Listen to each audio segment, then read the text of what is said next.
You win. Who are you guys? We're you, dude! You're metal, dude! Dudes! Deliberating.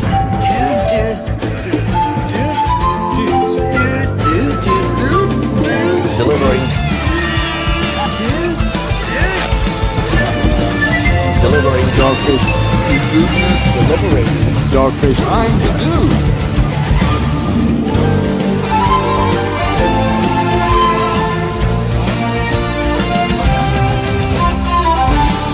1 minute, dude. 9, 8, 7, 6, 5, 4.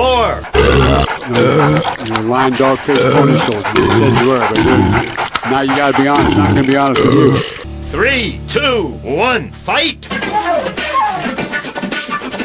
are you guys? We're you, dude! Here we are. Are we live on Balderson's channel?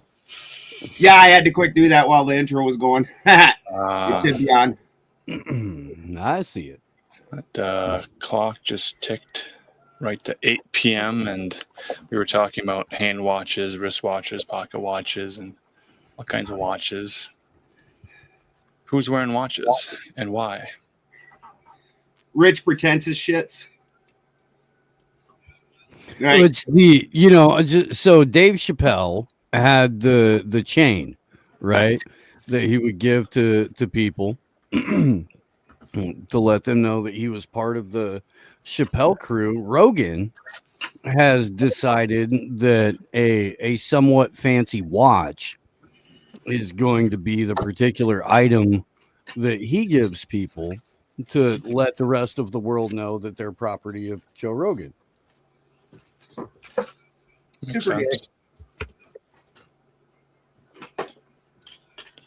But yeah, there for a while. Do you remember Rogan was like pimping a watch of the month club? No, I didn't see that. Yeah, there was like an initial like $5,000 buy-in, and then you got to receive and return or receive and keep a watch a month for a year. Jesus Christ. $5,000 fucking dollars. You motherfuckers know the only thing a watch does is tell time, and we all have like 83 different time telling devices hanging all over our persons. Like zero reason. It's weird as shit to me that in an era when watches have become nearly useless, that all of a sudden they've become a status symbol again. Like that's what that Wes Watson, he's all about his watch. That dude that was having it out with Andrew, that's just a big meathead, and that guy's all about watches and everything, and all these people talking about it. And I don't understand, like, if you're gonna go back to watches for just a stylish symbol of some sort, why aren't you putting on a fancy dress? Fucking putting on a fancy dress, getting yourself a pocket watch. You gotta wind that fucker up once a day. Fucking, you want to know what time it is? I'm pulling out my new vest. You want to do some fisticuffs? These men who are wearing these fancy watches are just wanting to wear jewelry and gold and gems and jewels and things, but they don't want to appear too feminine. They might as well just go full Flavor Flav and wear an alarm clock around their neck. They should. Style, with the little bells on the side that go ding, ding, ding, ding, ding. Some of the freaking watches are that big too. Like they really are. It fucking take up 2.5, 3 inches on your wrist width of the watch face. That again tells time. Now maybe if you find yourself 1,400 meters underwater and your first problem is what time is it, it'll come in really handy. The diver's watch. Yeah. The pilot's watch as well. Now, I've ran through the checklist of things that I would be concerned about if I found myself, several hundred meters underwater. The time of the day, not really a priority for me. No, I've found. I don't know. And I may be foolish. I didn't go to dive school. It might be something they have you check first. I don't know. you're not a Navy SEAL. True. Very true. Is that where the demons live? Do I the still, demons live underwater? California Contrarian.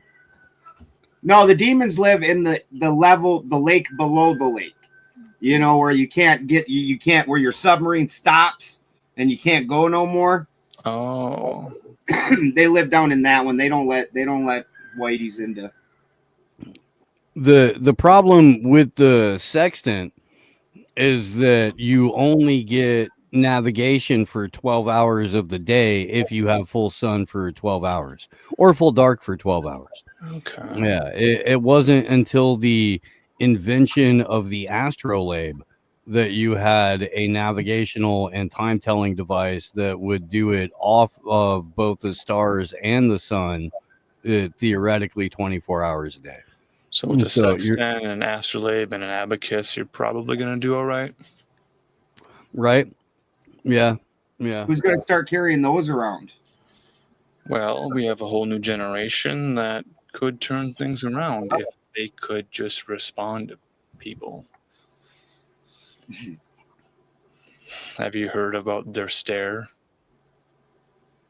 They're becoming known for their ability to have a expressionless face which does not respond to anything.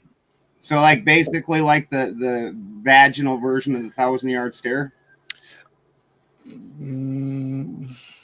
Imagine you walk up to any cashier at a register, and then you make eye contact with the person, and they just keep scanning all the objects and don't say a single word to you. Yeah. So basically, when I was in the military, especially Oh, when you I mean like walking up to a teenager? right. Yes. Yeah. When I was in the military, especially when I was in Fort Leonard Wood, because they do the special forces training in Fort Leonard Wood. At least they did back in the 90s. And you knew better, and they even warned you about it. The guys that had that blank ass expression and just kind of just stared dead, you didn't talk to them. Don't try and provoke them. If they don't talk back to you or interact with you, just ignore it and just walk the fuck away from them. Sure. Don't ask to see a supervisor. Don't try to get them fired.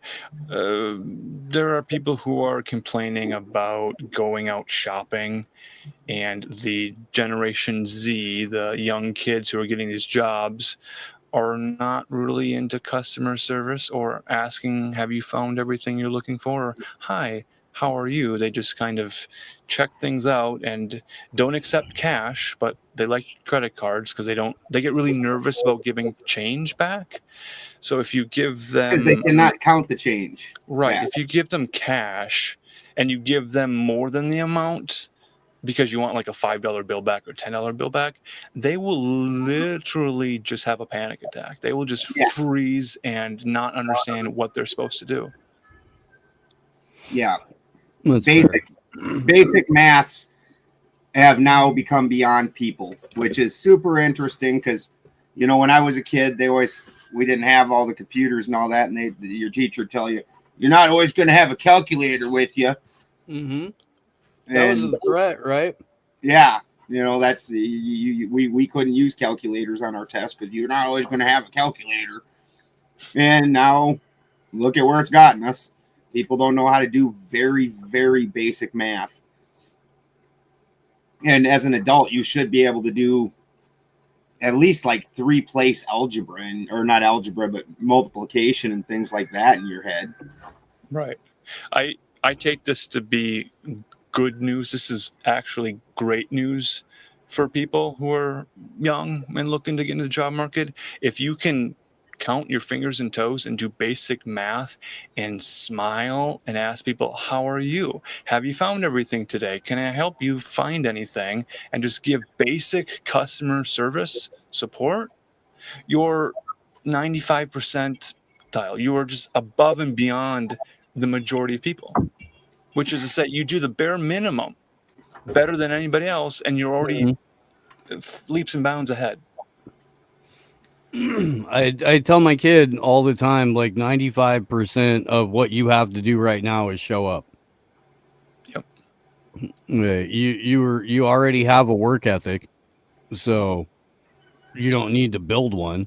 You Yeah. know, that's not a skill set you need to develop. You just got to be consistent and consistently do the basic functions of your gig, Hmm. and you're going to be head and shoulders better than everybody around you. You'll be employee of the month in no time. Which was easy for him when his Ben Says hi. There's Ben a future employee of the month right There's there. a Everybody family show, and we're on YouTube. If you keep gratuitously showing your pussy, we're gonna have to have a talk. That's true. That's We are true. a family Christian show. Somebody come take these kittens. Mm-hmm. Come take some. Like 30 of them. Well, pray about it first. Pray for the kittens. Pray about the kittens, and then accept the kittens into your home. Kittens are not demonic, though, are they? They're He's talking to you people. He's not talking to me. right. Yes. Yeah. A video of a concerned Christian mother who's not understanding a recent trend or purposely misunderstanding. Have you heard of these Labubus? The little like clippy things on the backpacks, that shit. Yeah. It hasn't invaded this house yet, so Okay. I only know a little bit. So a Florida store is now selling Dubai chocolate Labubu items. That's the news story. Does that make any sense to anyone? I think the Dubai chocolate. Okay, so Dubai chocolate in the shape of a Labubu. I don't know what a Sold in Labubu is. Florida. You're gonna have to fucking Picture. fill of me it. in on that. Yeah, it's a specific demon shape. It's very frightening to Christian mothers. Remember when they were saying like You're Pokemon or scared of, Pocket you're Monsters? scared of an oddly shaped cookie. Yeah, it's like kind of a chocolate thing. Here it is. Yeah, I've seen it. I seen a thing on it talking about there's like some shortage of some kind of a. I can't remember one of the ingredients because these are so popular that this Dubai chocolate's so popular. There's some ingredient in it that there's a shortage of it. It's cocaine. It's like all the old chocolate just melted down and reshaped into a Labubu. And this Labubu being a demon is quite frightening. We should That be is- very concerned. Not a particularly frightening demon. Well, you're not frightened enough. That's the innocence of this chocolate doll item. When you welcome it into your home, it's the equivalent of opening the door to Satan.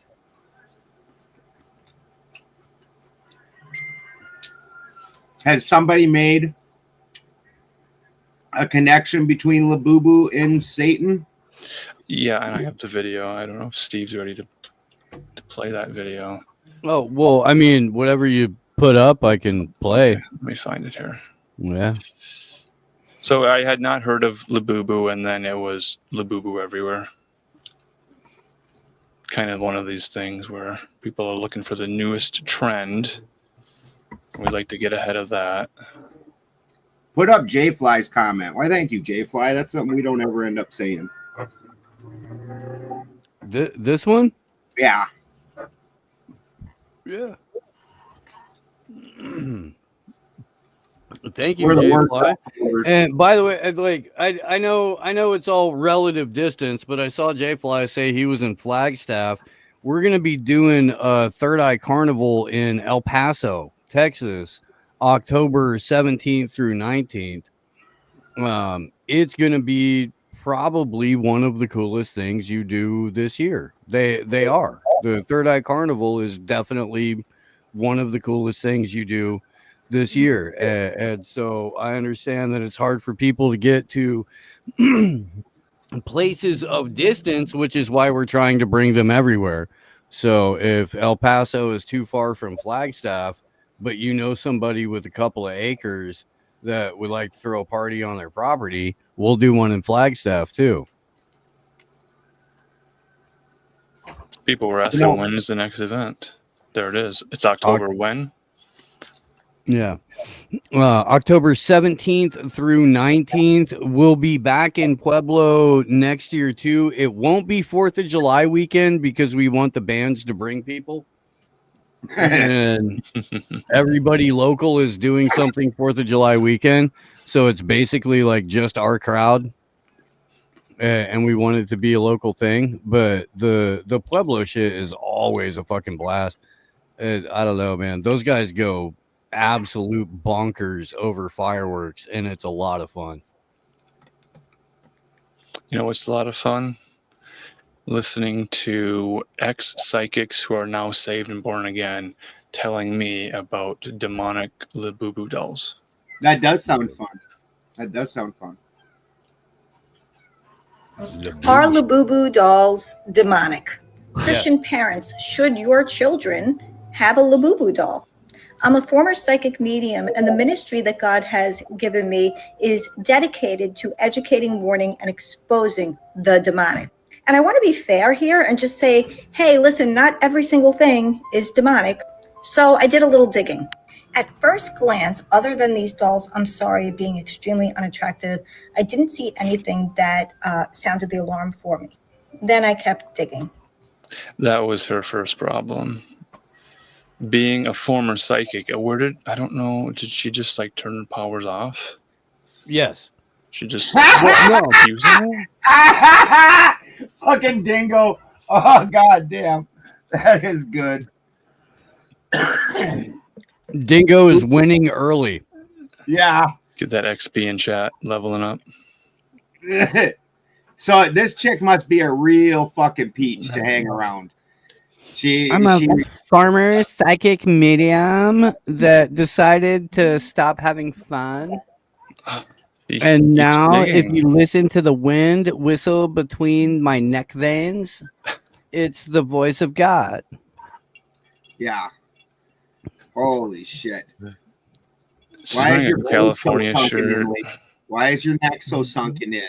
Are Dude, you on? what is it with like every former woo chick or horror chick glamping onto Christianity lately? Because it pays the best. I guess. That one pays. You look at it. Okay. And this isn't even a shit talk thing right now. You look at Andrew Wilson as a perfect example. His YouTube channel is not giant. It really isn't. He just hit 200,000. Like, we all know 10 different dudes that have had that many people for the last 10 years and have some of them have 5 times that many. Do any of them bring in? That motherfucker brings in like $5,000 a night on super chats. Right. Like Freeman Fly at one point in time had millions of subs. Yeah. Before YouTube was even a thing. He ain't no millionaire. That dude wasn't getting that kind, wasn't getting that. Them Christians, they're ponied up to give their money. That's the thing that they are taught out the gate. They're ready to pay for their fucking salvation. They give generously. She continues to put Bible verses over the video without reading them because it's a 2-minute video. And, you know, it's kind of hard to not judge her because she called these cute little dolls unattractive. They look like, now that I think back on it, it looked like Where the Wild Things Are. Yeah. A little bit, yeah. Yes. Now, Ben, put on a seatbelt. We're going to go on a wild ride here. She's going to say some things. She's going to use her words. Here we go. Oh, God. I'm afraid. Say, hey, listen, not every single thing is demonic. So I did a little digging. At first glance, other than these dolls, I'm sorry, being extremely unattractive, I didn't see anything that sounded the alarm for me. Then I kept digging. There are claims that this doll is based off of Pazuzu, from Mesopotamian folklore, a demon who they are saying is the evil entity from The Exorcist. Jesus Christ. Is she friends with Chance Garden? She might be from the Jersey Shore. I'm not sure. I'm going to guess that the moment she converted from psychic medium to internet Christian, she closed down her Pazuzu, and that's what's making her upset. A little bit more uptight. Yeah. Yeah. You could play fucking music on this lady. She's so fucking high strung. He is wound fucking tight, man. Yeah. It's Pazuzu and Labubu, which both of them sound like ridiculous, made up bullshit baby words. But nonetheless, Pazuzu, Labubu. It's not the fucking same. It sounds like what a third grader calls a sexual organ. Yeah. It really like it. Yeah. She's discovering folklore for the first time. So let's discover folklore with X Psychic Saved. Labubu, Pazuzu. But what would the creator of this doll say about that? Well, I decided to do a little research on him, check out his Instagram, and read up. That was when it got a little troubling for me. Apparently, the creator did base this doll off of folklore, Norse folklore. Are you ready for this? No, I am all ears now, motherfucker. The Norse origins of a Labubu. From a Japanese creator pulling from Norse folklore by way of New Jersey X Psychic. Give it to me, so Michaela. What is that exactly? Let's hear I it. checked that out too. Goddesses? She's learned about goddesses, Norse goddesses, and Norse gods. Okay. Gods? Monsters? All right, so here's the bottom line. After saying all that, I would not purchase this doll. I would not want my children to have this. Connection, bitch. Grandchildren to have. Yeah, right. No, it's because somebody said, and here's some pictures, Ben. Why do you hate women? Right? Like, could you have made you made nothing close to a connection. You just said Norse, and they have gods and goddesses and monsters. Okay, I agree with all that. Fucking the Bible has it's distinctly lacking goddesses, but it has gods and angels and all kinds of monsters, really crazy, wicked monsters. Mm-hmm. Like, so I'm not sure where the fuck you're getting off with this, and make the connection, you psycho fucking bitch. Quit snorting all the meth. She's got a little bit more to say. Have this because the Bible says in Exodus 20:3. You shall have no other gods before me. Exodus 20, verse 3. Okay. Yeah, I just want to point out that Leo is Canadian, and the only reason that he's suggesting butt stuff is because in Canada the pussies smell worse. Yeah, they, like a lutefisk feed, right? It's not good. Yeah. Like maple syrup? Stale trout. Okay. So if something is inspired off of a false god, there's your logic. Labubu is a false god. That's what. So if something is inspired off of a false god, or whatever, a demon. You never said what god it's inspired from, dumb bitch. Odin and Labubu don't have any similarities to each other, so I'm not sure what you're going on about. And the first thing she's like, they got goddesses. Okay, well, is Labubu a girl goddess? Name me what goddess this represents. What are Labubu's powers? She did the digging, so you don't have to. That actually sounds nice.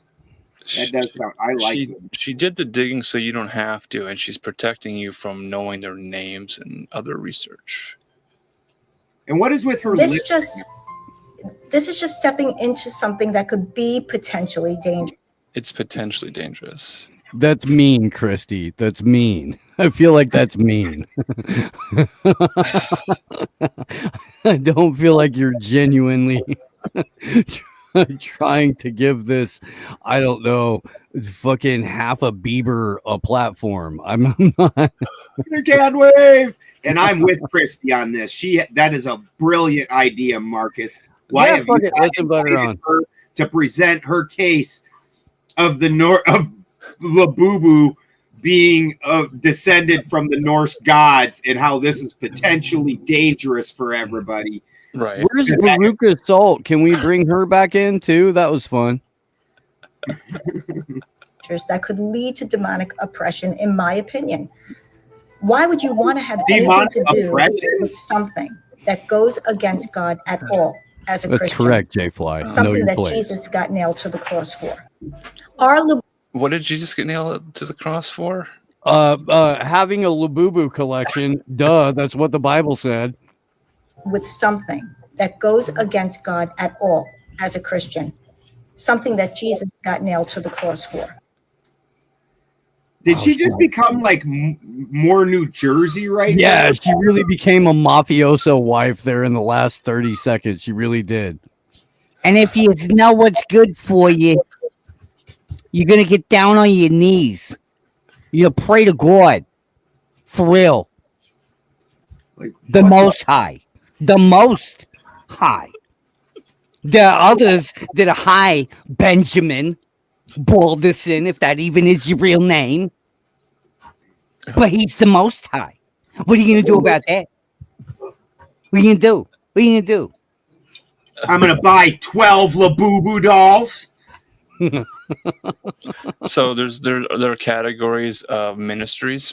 There's the ex-psychics who go into the ministry. There's the ex-strippers that go into the ministry. There's former Satanists, all these people. I opened up I do 10 minutes of music before the morning show, that kind of shit. Let everybody, gather. One of the songs that I picked Monday morning was a song by a former professional boxer named Paul Thorne, who is squared up against Roberto Duran. Like, wrote a song about how Roberto Duran beat the fuck out of him. And the song is called "I'd Rather Be a Hammer Than a Nail." But the song that I played, the song that I played, very different song. I played a song that he wrote called "Joni, the Jehovah's Witness Stripper." Nice. She'll show you her thing, but she won't let you celebrate your birthday. Put a dollar in her G-string, she'll deliver.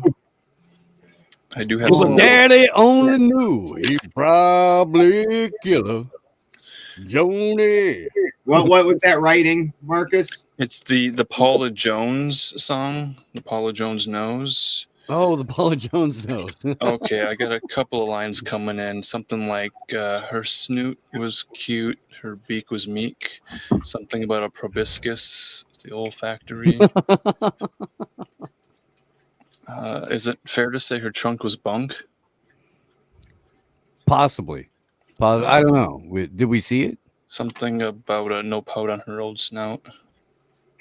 She was at least good enough for a governor. Maybe not presidential side pussy, but governor side pussy at least, apparently. That's fair. That's fair. Because she had her makeover.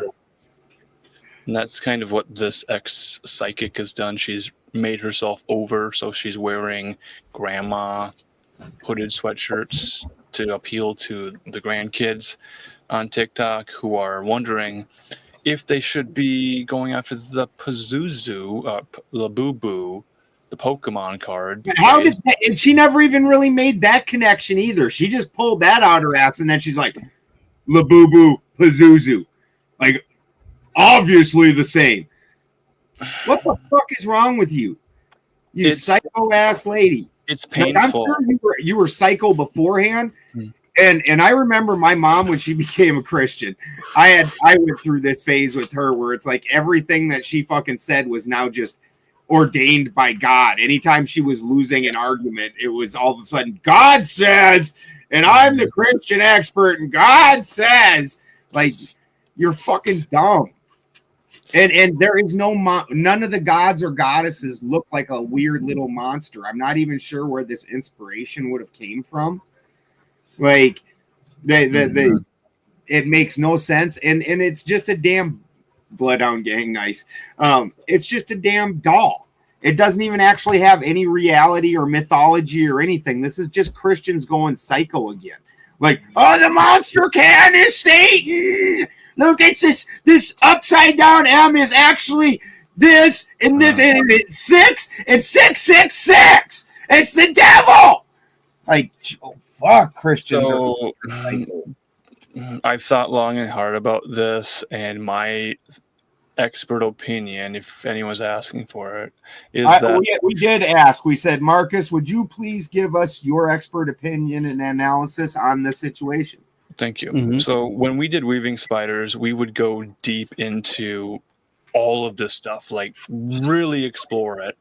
And then here's a woman who puts Bible verses on the screen, says, don't go against God. Going against God is evil.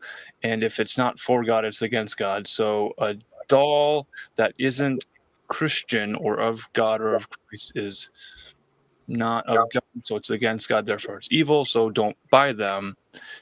And she's in this position where there's a lot of people who hate small hat people, but she can't say that. So the criticism now is shifting towards other xenophobic, exotic, strange things because it comes from Japan. Oh, they're coming after us now? Not us as in you and I mean like me and mine. Not that you're not one of my people. You're just not the same. Right. So it's this. You don't follow the same God I do. It's the othering effect because she found out that the creator of the doll is from Japan and Japan is not a Christian nation. Therefore, she It can probably say is.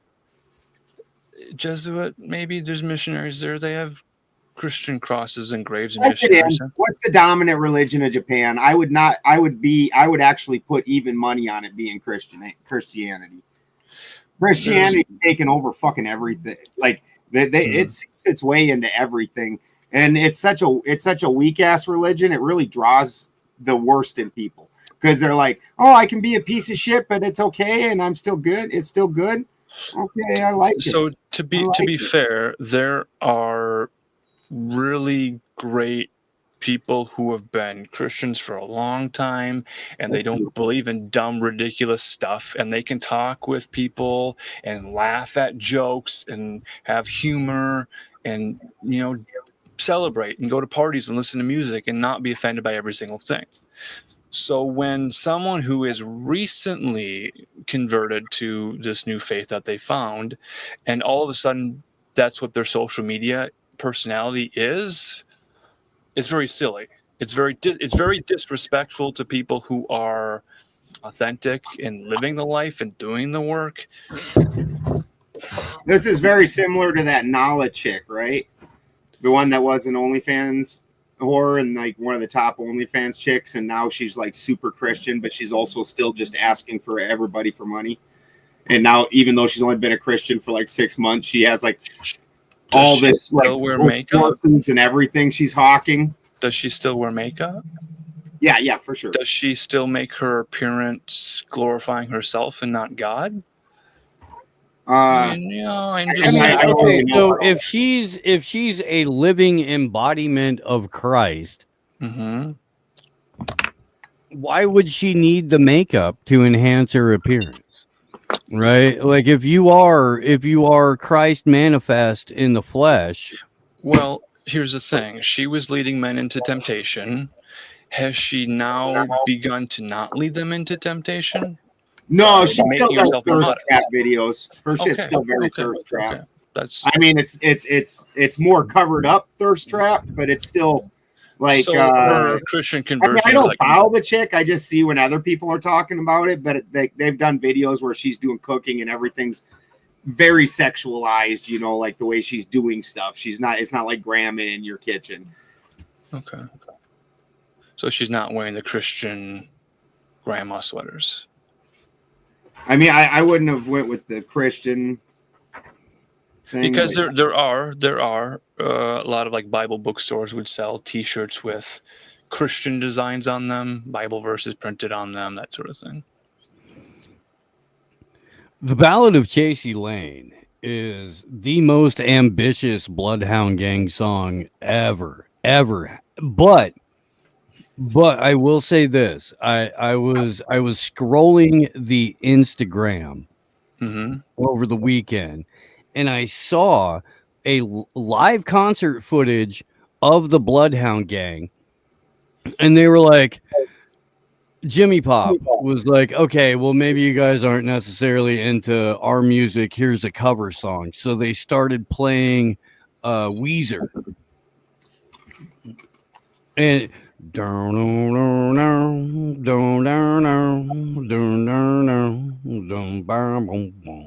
and then they went shame on it and started going right into the Wu-Tang thing.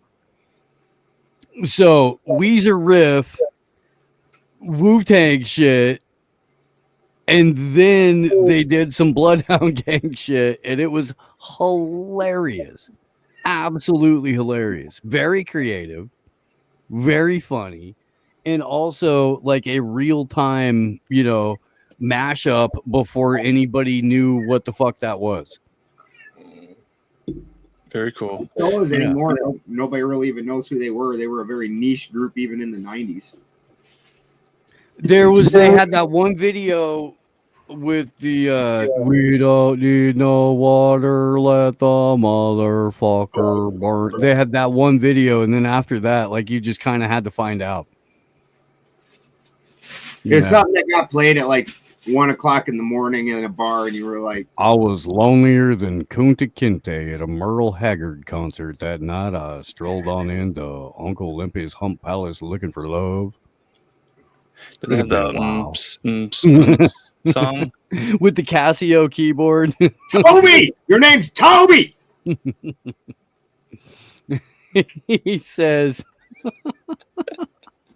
got to nail her back in her trailer. Hey, that rhymed. Bet he's got a computer in that trailer too. Well, a lap dances so much better when the stripper is crying.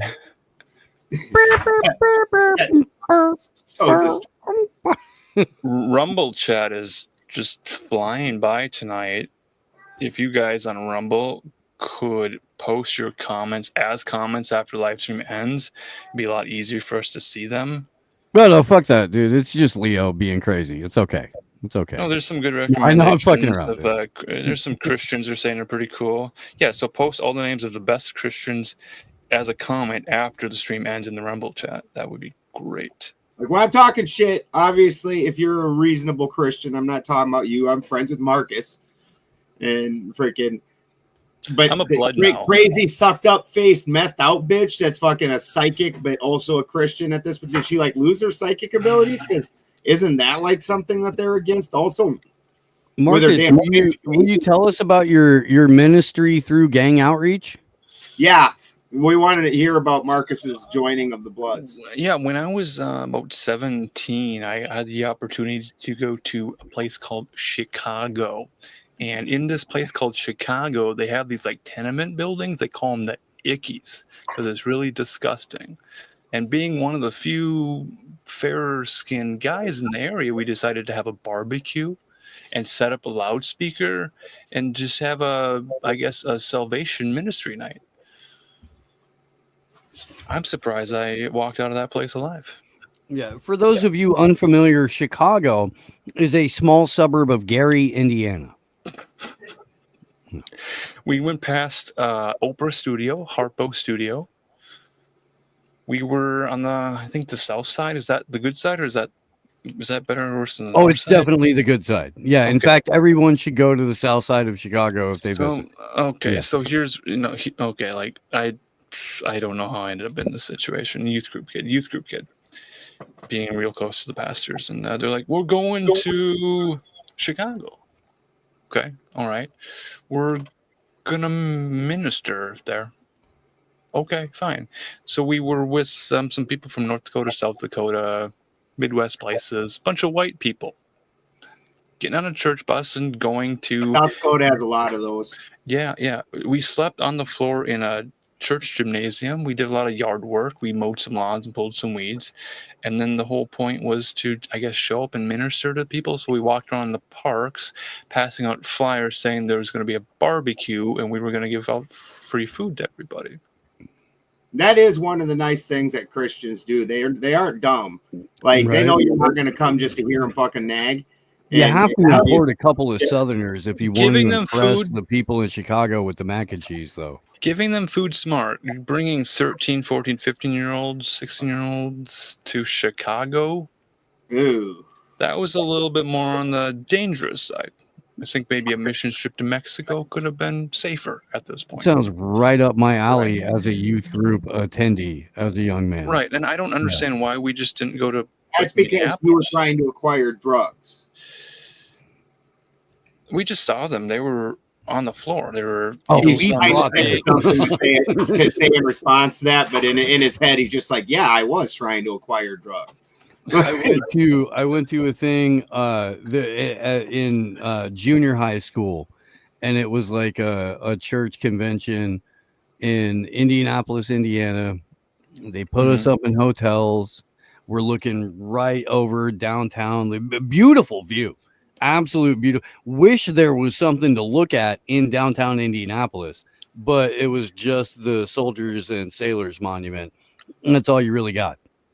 But we brought weed, and we were dumb, and we thought that packing a couple of dryer sheets into a toilet paper roll was going to mask the smell of the weed. Now, here's a pro tip, kids. It doesn't mask the smell at all. It just makes it smell like you were blowing weed smoke through a dryer sheet. That's it. That's the only thing it does. Now you have that actually works is Ozium, and you definitely don't want to breathe that in. heck Ozium no. will work.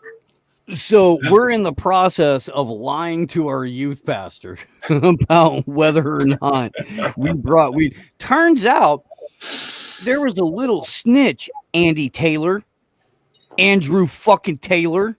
Andrew. You little rat fucking motherfucker. I still remember your name, bitch.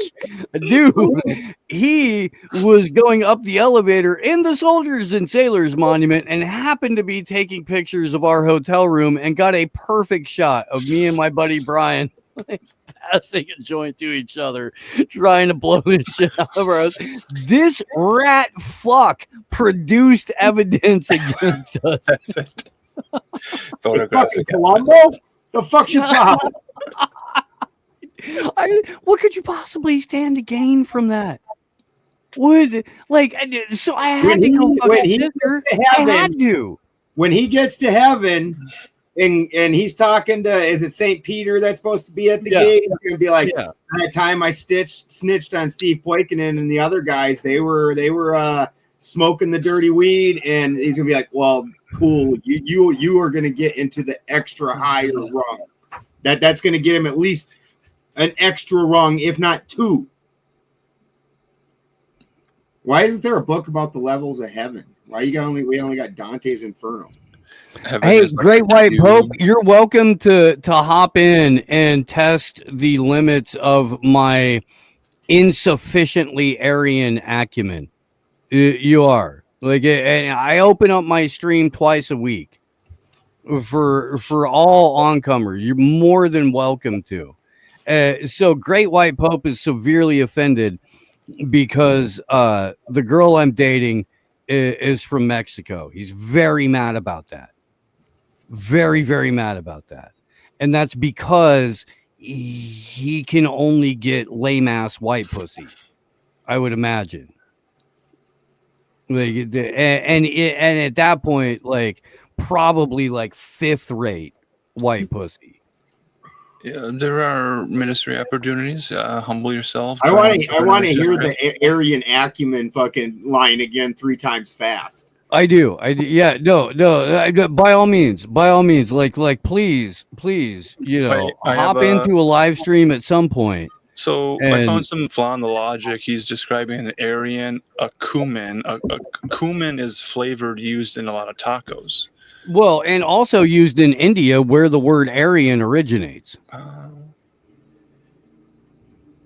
But I mean, let's not let facts get in the way of a decent narrative, right? Let's get into the narrative that Chinese mafia have infiltrated America's legal marijuana market. The This fuck was- they have. This was reported by Tucker Carlson. She is super hot, by the way. Tucker Carlson is a dipshit. Like there ain't nobody in the marijuana market anymore. Fucking shit. After it went legal, going legal ended all of this. Like there ain't no freaking Chinese. I'm in damn California. I think they need like the vape carts and the extracts. That's where the Chinese have really come into play as far as the American cannabis market goes. What the fuck is even in them vape carts? How are you selling an actual cart for pretty much the price that I can get the empty cart for? Only it's full. Yeah. Cheap Chinese weed. And there's a It is video. amazing to me how the people that I asked to hop in the stream disappear as soon as I ask them to hop in the stream. When the door is open to the live stream and we invite them in. And Did you actually put the link in there? No, not yet. But as soon as I said, hey, hop in, ghost. Nowhere to be found. Like a vapor. The ghost pope. Effervescent. This is something that, like the Scooby-Doo gang, that's a mystery they'd solve. Who's the ghost pope? I think it's I John was looking Woo. forward to hearing Steve get some razzing about his Mexican girlfriend. I give him shit about it all the time. Right? Hey, Not that look, I really dude, care I can about- take a punch. I'm good. Yeah, I'm all right. you can. I'm a little hard-nosed motherfucker, dude. I do it, it's okay. It's okay. I'm here on purpose. He takes it as well as he gives it. That's a fact. But I'll get in there and fucking toe-to-toe with literally anybody, regardless of whether I win or lose. I'm that fucking stubborn. I Yeah, heard this that. is especially in Oklahoma. Because here's a funny story. After California legalized, Oklahoma was the next market that really opened up.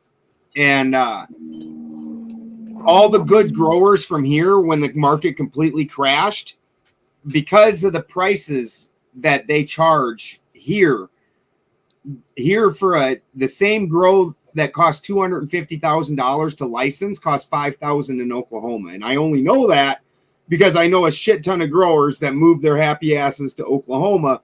None of them were Chinese, nor in any kind of an underworld. And they all moved to Oklahoma to fucking grow weed because the market there is really good and they hadn't wrecked it yet. And the setup fees were insanely cheap compared to out here. Like out here at this point, you're going to pay this giant sum of money to make almost nothing back. Like a few weeks ago when we were talking about the grow that's on the road in between here and Garberville, they're selling 400,000 pounds a year. They're probably only making fucking $50 a pound at the best or something. You know, There are fields in Minnesota that are just filled with hemp and anything. It could be anything. It's everywhere now. It's not a rare thing to find. What they're discussing about this Chinese mafia cheap weed danger thing are homes in distressed areas where they will set up grow operations. No one will be in the home, and then they'll drive up, they'll clear it out, and then leave. so But again, doesn't this is some 1980s shit. right, that's Yeah, not- the that's carts not now the are, spirit. the carts and the flour do absolutely suck now. That's why I got my medical license again. Fucking it's basic. The market has completely went to shit. But it's been going to shit for a long time. That's not just the Chinese. As soon as they started crossing everything with gelato and runts and all that kind of crap, everything just went to trash. Because really, back in the day when they were getting $5,000 a pound for a good seedless pound, they were paying the trimmers like $250 a pound to trim it. Yeah. Everybody was getting a lot of money, and everybody The was salad days, baby. now. Where I'm having another problem, because this is some like 1990s shit that he's talking about. Mhm. Fucking indoor grows are not feasible anymore. You can't make enough money. When it was $5,000 a pound, having a $10,000 electric bill, yeah, okay, that's feasible. But anymore, all the indoor is basically gone because you can't make enough money. Everybody's growing light depth. The source of this is ProPublica. We'll get into news sources and figuring that out. What they're describing as being the horror of all horrors is the Chinese, in quotes, the Chinese who are doing the grows are using chemicals that are not approved by the EPA. They're not tested. They're not safe.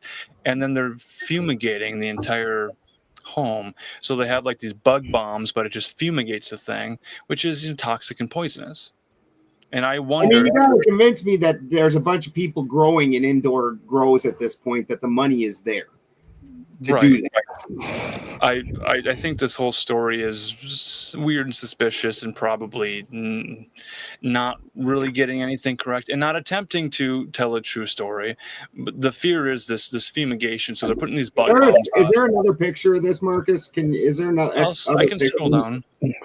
So I'm like, they're probably setting off these bug bombs so that other people in the area don't go into the home, so they know that it's toxic as a security measure, because other people that are going in there if you were going indoors, then if that's actually happening, the bug bomb is 99% of the time because of spider mites. Sure. Because spider mites have hung on to you. They're growing. That's not even LEDs. Get the fuck out of here. I don't believe they're going to show you photos that would teach you how to do it. No, I can see the lights. They aren't even fucking LEDs. Get the fuck out of here. Sure. This is ProPublica body cam footage from 2022, November 2022, Kingfisher County Sheriff's Department. By 2022, LEDs had completely wiped all other grow lights off the market. Mm-hmm. They don't produce heat. They produce a full sun spectrum of light. It's not like back in the day when you had like Gavitas and shit with 1,000 watts of the sun that's about the same temperature as the sun, and you have to run 12 air conditioners in the same room as you're trying to grow. Like, that's, again, electrically, the cost is way over what anybody's getting on indoor in any state that's legalized. And Oklahoma is legalized. I just learned how to play The Boys from Oklahoma by Cross Canadian Ragweed because it randomly popped into my head when we were talking about the weed scene in Oklahoma. Yeah, I don't know if anybody has any idea what I'm talking about, but it's a fun song. Strum away. Let's hear it. Right? Because them boys from Oklahoma roll the joints all wrong. They're too damn skinny. They're way too long. Well, I ain't a holy roller, so I'll just hit a bone. Them boys from Oklahoma roll the joints all wrong. I believe that. I did boot camp in Oklahoma. Weird place.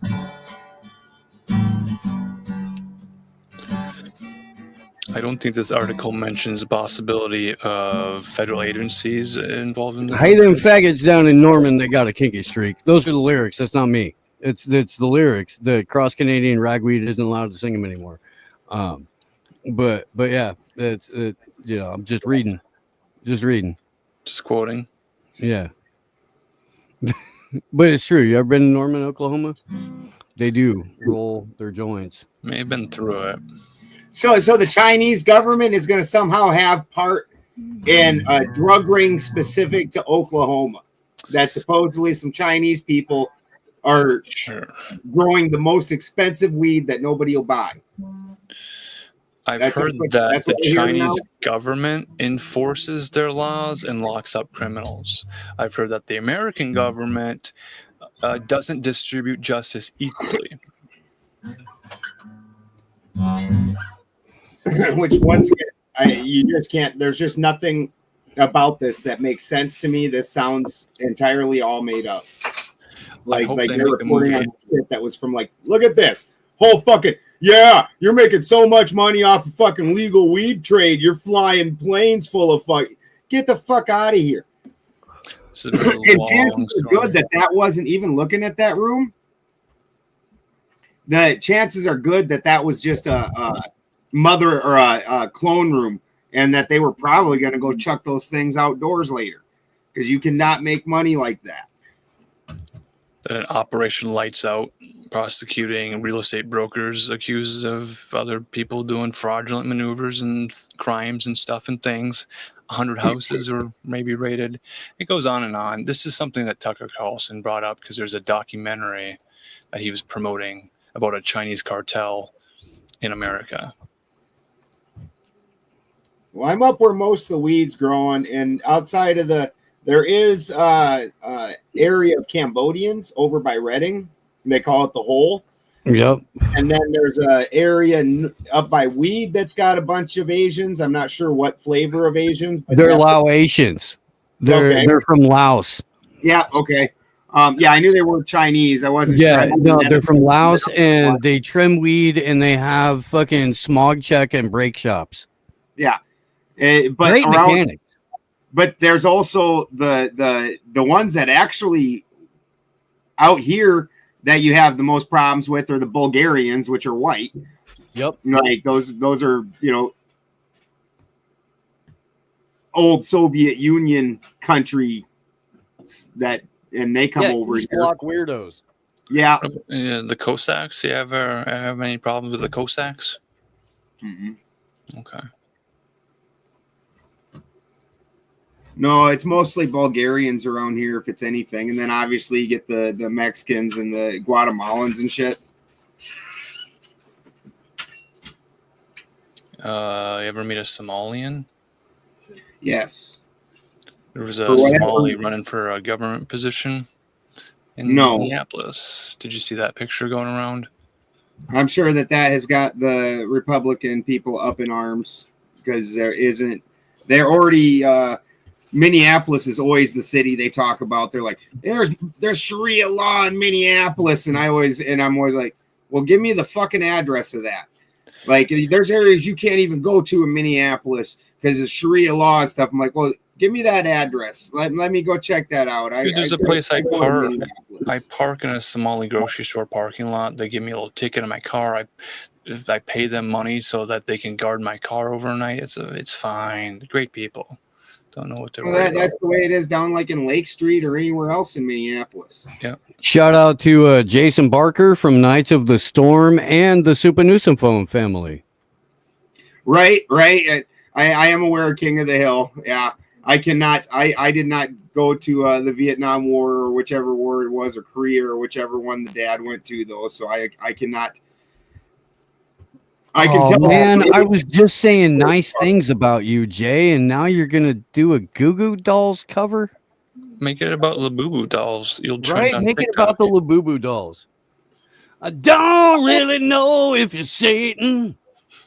I just want to know if you are. I'll give you my soul. I don't know, dude. I don't know how the song goes. Very soulful. Right. Very soulful. The good part about that song, though, is you can dip into whatever culture. You can have Satan, you can have demons, you can have Norse gods, you can have Pazuzus, which is what is Mesopotamian. Like, it's all just. Yeah. Name your go-to karaoke jam? God damn it, you faggot. All right. What's your go-to karaoke jam, Alan? I would do Pokemon theme song just because it pleased everybody. But are there words to that? I want to be the very best, like no one ever was. Yeah, of course. That damn is my real test. Yeah. Benji, what's your karaoke jam? Ben does not do karaoke. So what's your karaoke jam? I do not do karaoke and never have. If I wouldn't even know. I don't think there's anything I could probably sing that would sound good. I have two that are my standbys. It's Bad Leroy Brown by Jim Croce. Yeah, and then David Allan Coe's Long Haired Redneck. Those are my two karaoke jams. If I really like the people and I want to put on a great show, I'll do House of Pain, Jump Around. All right, so let's do this. Pack it up, pack it in. Pack it up, pack it in. Let me begin. Yeah, I came to win. Battle me, that's a sin. Go ahead. Battle me, that's a sin. See, with the karaoke, I won't tell you back off. Punk, you better back up. If you got the feeling, jump across the ceiling.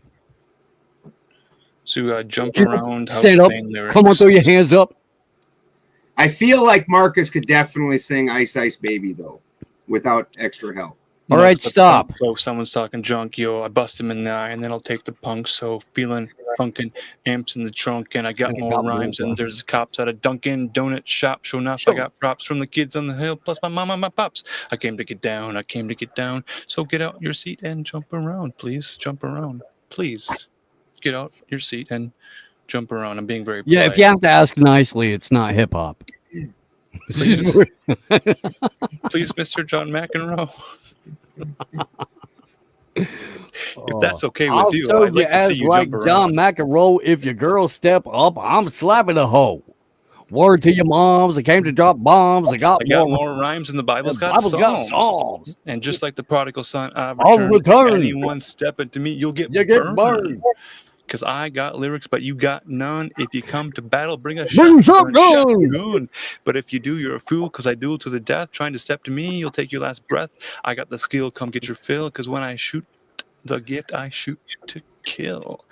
I come to get down. I came to get down. So get out your seat and please, please, folks, jump around. I mean, if your knees are good. Yeah. If you're able to walk. We recognize the audience we have. So if you have bad knees, don't jump around. Right. Probably a bad idea. We could get you a trampoline. We can make accommodations. So It really is the hip hop audience now, though, man. Can you imagine being at like a fucking House of Pain show and everybody's in their 60s and they're like, jump around, wait, but don't because you might throw a hip out. End up looking like Madonna up there trying to sexy dance, just looking like a weirdo in a diaper, fucking having a seizure. I'm the cream of the crop. I rise to the top. I never eat a pig because a pig is a cop, or better yet, a Terminator like Arnold Schwarzenegger trying to play me out like as if my name was Sega. Sega. But I ain't going out like no punk bitch. Yeah. Fuck, dude. Why is that shit still in my head from like 91? I don't know. I sang the whole Mr. Ed or most of the Mr. Ed song last episode, and I don't know why the fuck that's in my head from fucking black and white TV. Oh, dude. Theme songs. Those are memes. Like, it's wild to me that we had been 30 years in the era of color television, and yet when we were growing up, Nickelodeon still had Mr. Ed, black and white, Gilligan's Island, Darby Gillis. Yep. Darby Gillis was still on TV, but they wouldn't show us reruns of All in the Family.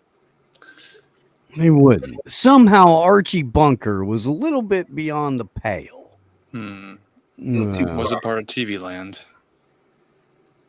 And the thing is it's them that do this, and that's what's super interesting. It's not the audience that's doing that, because anytime that they make something really hardcore and badass like that, people love it, and they're like, yeah. But what about if we threw 12 gays in there and 2 trannies and a bunch of other people and totally changed the entire dynamic of this show? It's It's the South Park episode where they made fun of the new Disney CEO, and Cartman was the Disney CEO, and he kept going, put a chick in it, make her gay, and make it lame. And like, that's what's being shoved down the throats of everybody now. Yeah. You can have James Bond, but he's got to be a Somalian migrant, lesbian, furry, transsexual, fucking pagan. Yeah, they've tried that. And he also has to have a Labubu. A little Labubu out of Dubai. I got 2 turn genders and a microphone. Yeah. Even like any show that goes badass, like American Gods, there was a tiny bit of some gay shit in the first season, but it was acceptable because it was also in the book. Yeah. And then the second season, they go gonzo with it, or the last season was it third? I didn't watch the third. Whatever season they went gonzo, like you mean really journalistic? When they made the plot about Mad Sweetie and Dead Wife, I stopped watching. Well, the last season they made the plot about the vagina queen chick that sucked everybody into her Billies. vagina. Yeah. Which that actually, the metaphor for that is one of my favorite metaphors for the world today. Because boys, that chick, that's real. You That's go ahead real. and put your pecker in there, and your life is done. That thing that you were, that you wanted, it's all gone. It's into the vagina nebula now. Like, choose wisely. But they made it all about her and her black empowerment and how she's actually like the love goddess and blah blah and all this shit. And then the gay guy, he like goes on this whole like going to like sex parties and all this other really. The dude who fucked the genie? Yeah. The dude who fucked the genie. Okay. And all of a sudden they had these giant swinger sex parties, and that was like most that last season. It's why it crashed horribly. Like it went from being everybody talked about it because it was great to nobody watched the last season because it was horrifying. I remember there was a gun factory. The guy from Deadwood was in it. They were at the gun factory. I didn't necessarily think I would particularly care for him as Odin, but he actually did a good job, I think. Yeah, was it Ian McKellar? Is that his name? Yeah, I believe so. No, Bilious isn't a succubus. She's literally a fuck demon. Like a succubus attaches itself to you and you alone. Yeah. That's your own personal demon that you have to wrestle with and conquer and get through. But what Bilious represents is something very, very different. The succubi actually has to somewhat live in symbiosis with you because you can't get anything off a dead host. You had a one-time shot with Bilquist. That was the end of the thing. You did this once. You are now ruined. Your life is over. She's absorbed you. You are no more. Yeah. Whereas with a succubus, you're still you. You're just a hollowed out shell of you, but you're forced to walk around in the world all day, every day. Yeah, they're just that one's going to just suck all the joy out of life, but you're still going to live. You're still going to have you. It's still going to allow. In fact, the better and more powerful you could become, the bigger the lunch it's going to have. Imagine if you were married to the program director for an MSNBC show. That's a lot what that would be like. Yeah. Where the Bilquist character and there is, as a dude, if you've not seen this happen, there's other dudes that they're 100%. They sleep with a chick once and that dude is never the same.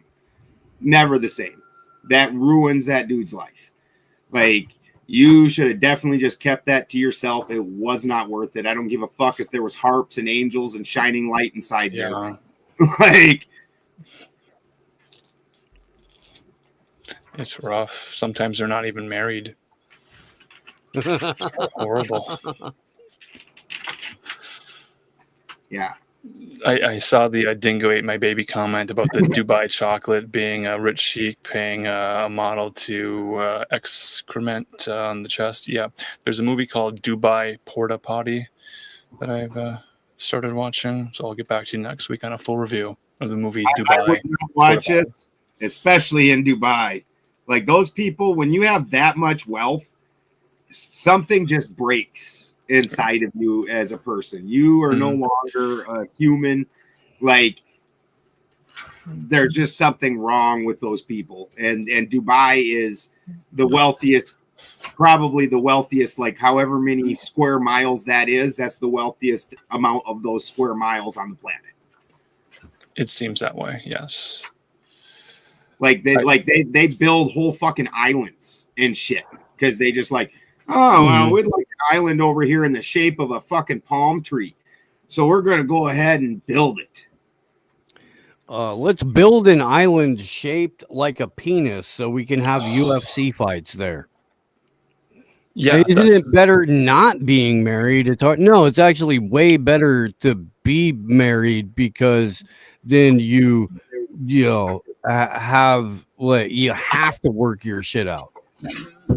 You don't get to treat human beings like they're disposable. Like doesn't happen.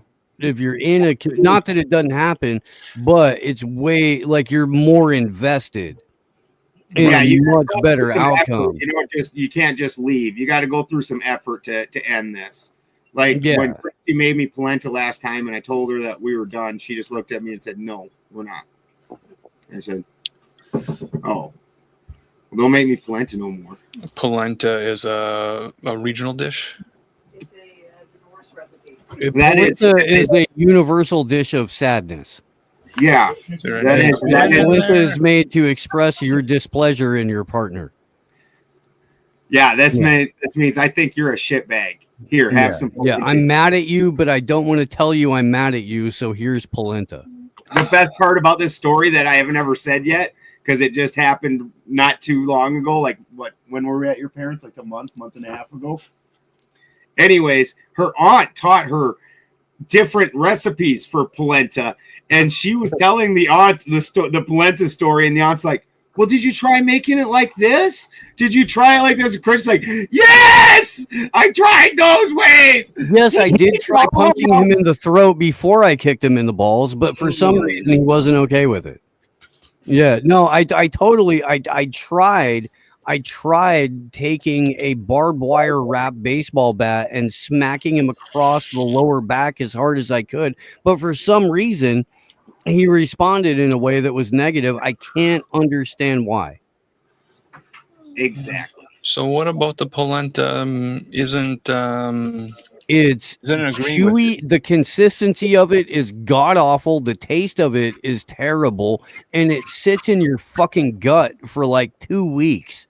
All those things. It's just bad. It's like quinoa but heavier. Like polenta is one of the things that convinced me. You know that part in the Matrix where they like anything that goes bleh, like if I can push it out of my mouth like bleh, and it comes out like a paste, like gloopy shit. I'm not gonna ever put it in my mouth. Like, no, that shit ain't happening. That shit. I even tried that the first time I tried eating it, I got like half of it down, and that's because I had tortilla chips and blue tortilla chips to dip it in, and at least the tortilla chips were masking it. But that last time there was no tortilla chips; it was just corn mush shit. I would rather start the grass. Sound like a breakfast cereal. I could see where you would think it's similar oatmeal? to like no. I wouldn't say it's oatmeal. Kind of more malto-meal-ish.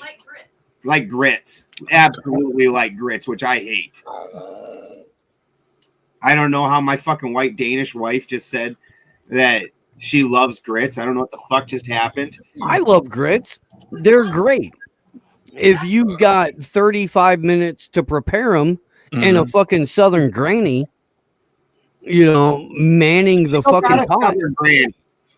You're from the Dakotas. It's forgivable for you not having taste or culture. It's forgivable. Grits is the name of a Christian duo. I think they do a hippity hop. They have a song called "My Life Be Like Ooh Ah." But that's my familiarity with grits. It's always been because you're a blood. to me, though, that everybody that tells me that, which I agree. I got no taste in culture. The one time I ate in a 5-star restaurant where they required me to have a suit and a coat and all that, I spit my fucking. They gave me cold shrimp. They brought out. They're like, you either got a free shrimp platter or a free cheese platter, and so my wife picked the shrimp platter. And I grabbed one and I bit onto it because I wasn't a vegetarian at the time. And I bit down, and that thing was fucking cold and raw. And I spit it back out on the fucking plate right in front of that maitre d' dude. And I was like, "You fuckers didn't cook it." And he goes, "I take it you would like the cheese platter." Yes. You're smart. Jason, if you're making a Dennis Leary reference, by default, you're making a Bill Hicks reference. I'm not so. Dennis Leary is a joke thief. Is what I'm trying to say. That fireman show though he was in was good. I like that. Oh yeah, no, I saw a couple of episodes of that. That seemed like it would be okay. I didn't get into it, but I said, yeah. And then his character in Demolition Man was brilliant. Yeah. Taco Bell. Look, dude, I am going to every time call out a joke thief. It's there are like a couple of different hills I'll die on. That's one of them. Fuck Dennis Leary. That's what. I have a story about a guy who made a meme that you could steal. Let's Dougie. Yeah, we got his Dougie little picture Mackey? here. Dougie Hey, Mackey. I'm really glad that guy didn't end up doing 10 years over that shit. Mm-hmm. Let's show what he. Oh shared. yeah, the guy that fucking for the Hillary Clinton campaign. So this is a That Twitter. said you could vote by text. Mm-hmm. This is a screenshot of Ricky Vaughn's Twitter page appearing on CNN that he took a picture of and posted on his Twitter account. So CNN loved this meme, thought it was great, and the meme is something along the lines of, here's a black woman in front of a Hillary Clinton presidential candidate campaign sign. The text reads, avoid the line, vote from home, text Hillary to 59925. I think the guy's a national hero. If you're dumb enough to fall for that, I don't want your vote to count. Any trickery that you can pull like that convinces dumb fuckers not to vote, if you're that fucking stupid and gullible, you definitely are not making informed choice on the candidate. You are stupid. Please don't vote. Well, if you don't get the baseball reference, are you really even an American? Because the name is from a baseball movie. Yeah, that's the from Major League. Yep. The Charlie Sheen character. Charlie Sheen plays the character. I made a Threads account just to post it here. We got some threads up. I'll read them. Mackie, a former Manhattan resident living in West Palm Beach, Florida, made a name for himself as the Twitter user Ricky Vaughn, posting under the avatar of Charlie Sheen's character from the movie Major League wearing a MAGA hat. So he's changed it a couple times. In this one, he's using the Pepe the Frog. It's got the red MAGA hat on it. In other pictures, he's called Publius Gaius, the Ricky Vaughn. Again, not clear if he was controlling all these Twitter accounts, but because Ricky Vaughn is the name of a character in a baseball movie, anybody could use it. So fast forward to today, and the name Ricky Vaughn has resurfaced in a different context. The social media user Douglas Mackey adopted the alias Ricky Vaughn and gained notoriety for posting misleading memes during the 2016 U.S. presidential election. Hilarious. They call him Wild Thing in the movie. Wild Thing. Yes. Yep. He's Wild Thing. So Ricky Vaughn, the fictional baseball player with a wild past before joining the Cleveland Indians, was pitching in the California Penal League after getting locked up for stealing a car. Known for his insane fastball and control issues, he earned the nickname Wild Thing. This is before Tiger Blood, I think. Yeah, the Laurel Canyon stuff's been rehashed, and that's basically. There's a number of subjects that have turned into the human centipede of conspiracy information, and that's one of them where it's been regurgitated. Mackey convicted in March 2023 of election interference for posting the image, and then CNN was resharing it to their audience. A Brooklyn federal court found after 5 days of fraught deliberation that he was guilty of conspiracy against the rights. Again, Ricky Vaughn is a baseball player with a wild past in a movie. So they found the guy behind the Twitter account. Charlie Sheen remarkably developed a powerful arm. He was throwing fastballs at 85 miles an hour for the movie. So this athleticism made Vaughn's on-screen presence feel genuine and relatable and kind of a cult status hero. No shit. Sheen Yeah. was throwing 85-mile-an-hour fastballs. He was doing it for the movie. That's him pitching in the movie. Great movie. That would be impressive. Yes. Now, in 2025, a 3-judge Second Circuit Court of Appeals ruled that prosecutors didn't present sufficient evidence he had entered into any sort of conspiracy when he posted several meme images on Twitter, and that his presence in online chat rooms didn't prove he was working with others.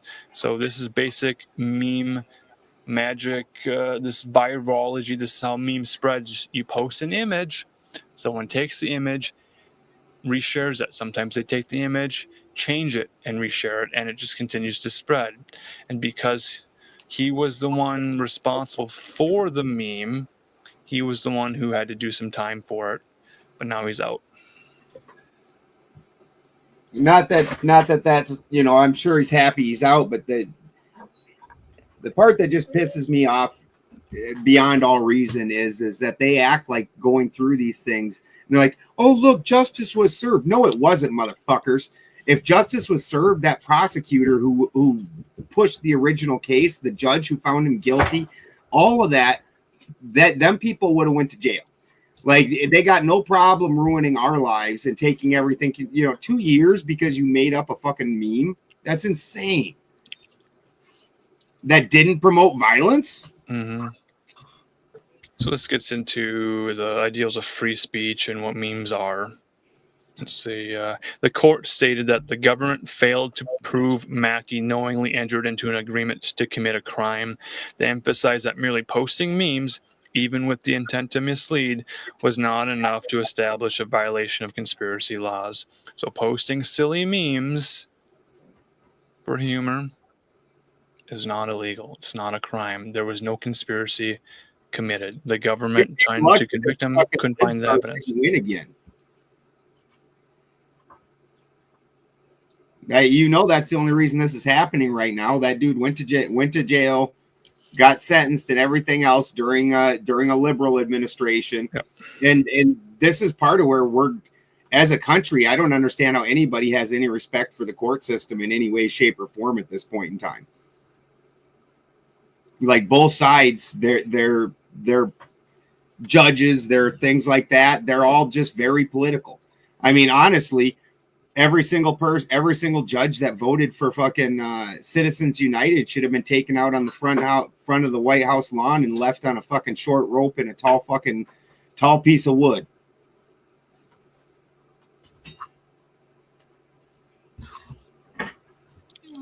Have you checked in on Luigi Mangione? Then you'd have to go back to 1872 and hang everyone that made the U.S. corporation in the first place back then.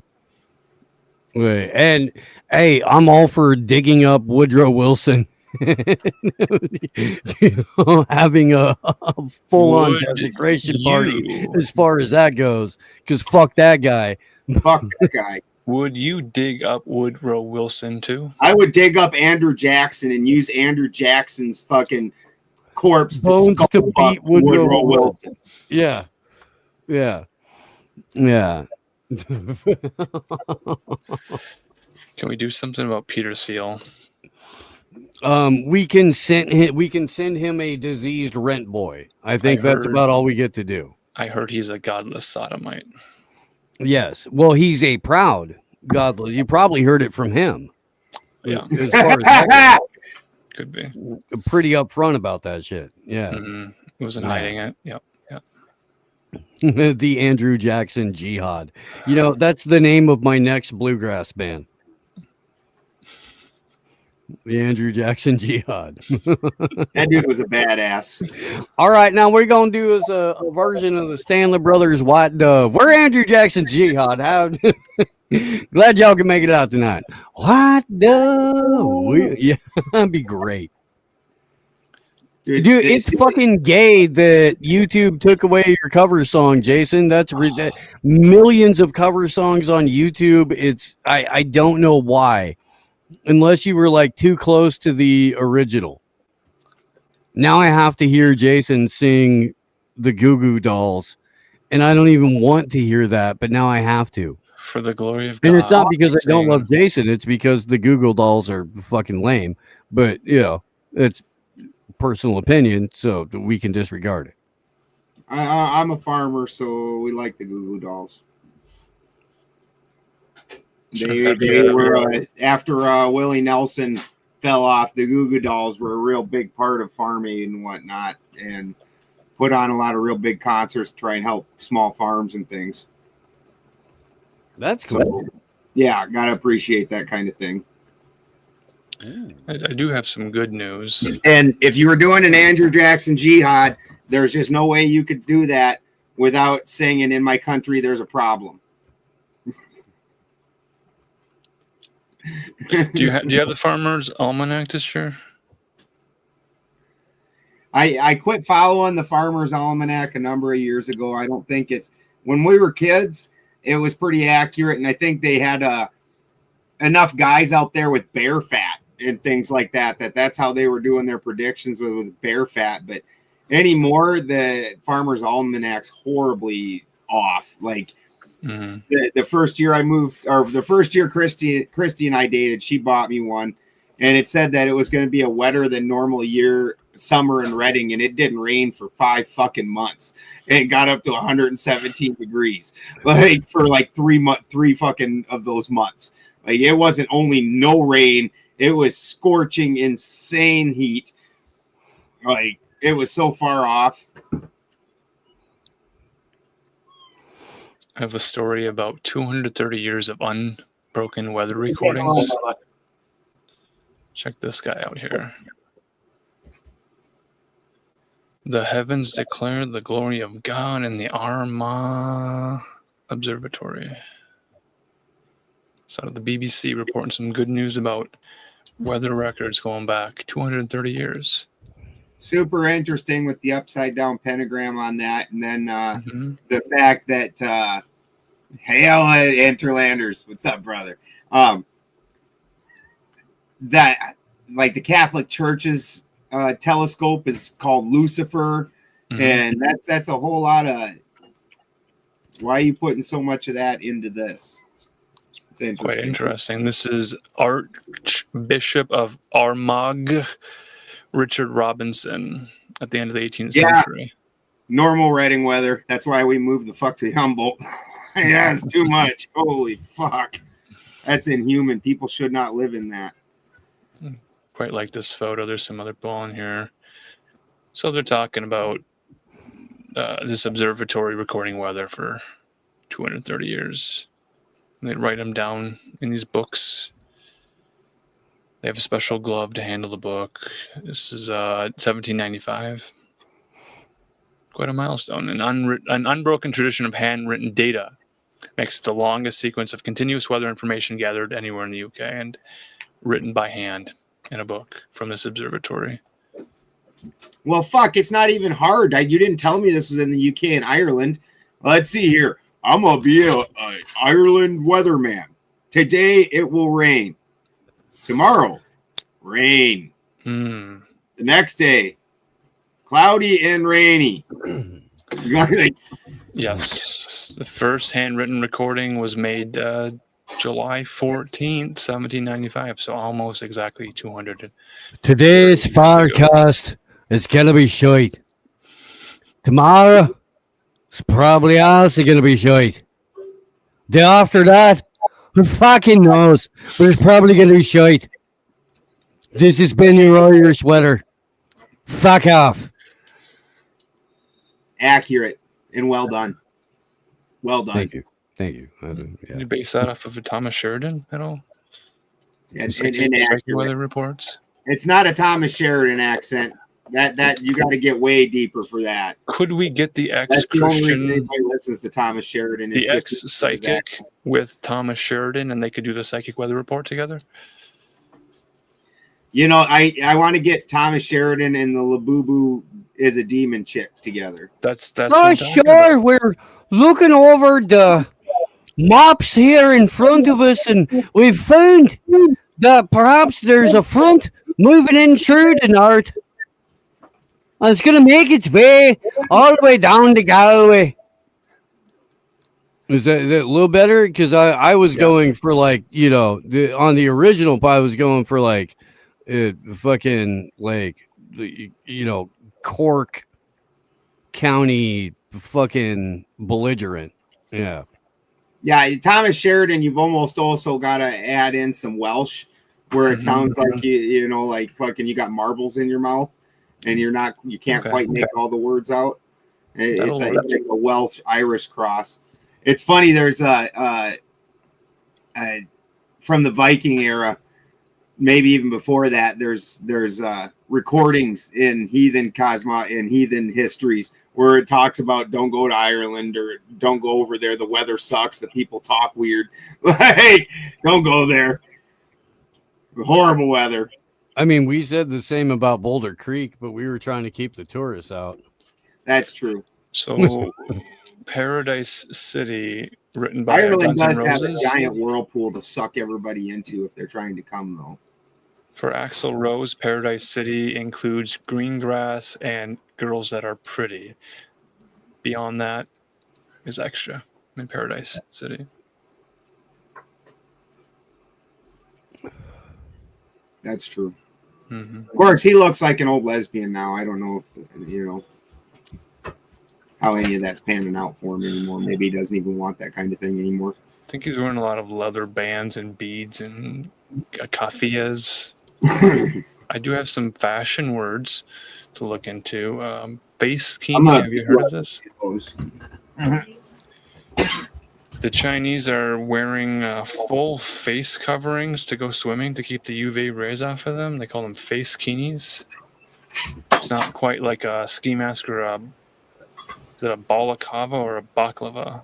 I think one's a breakfast and one's a something. Yeah, balaclava is the full face mask. Right. Okay. Yeah, I'm trying to get these words correct. Not baklava. That's a pastry dish. Yeah. Sure, that makes sense. You could rob a bakery in a balaclava to get the baklava. I'll get my tongue untwisted sometime. This is kind of an interesting thing. The full coverings for these swimsuits, these bathing garments that they're wearing. It's a full body thing that they wear. So it's like a never nude situation. Completely covered, everything. There are they don't even have holes for eyeballs, some of these things. So it's completely covering you up.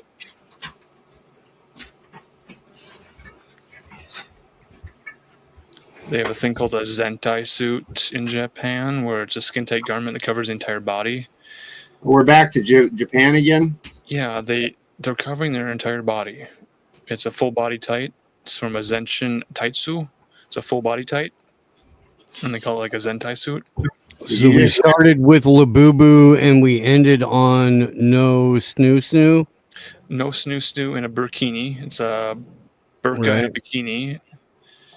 It's a style of swimsuit for women. Kind of like a hijab, niqab. We mentioned the balaclava. Does it cover their whole body?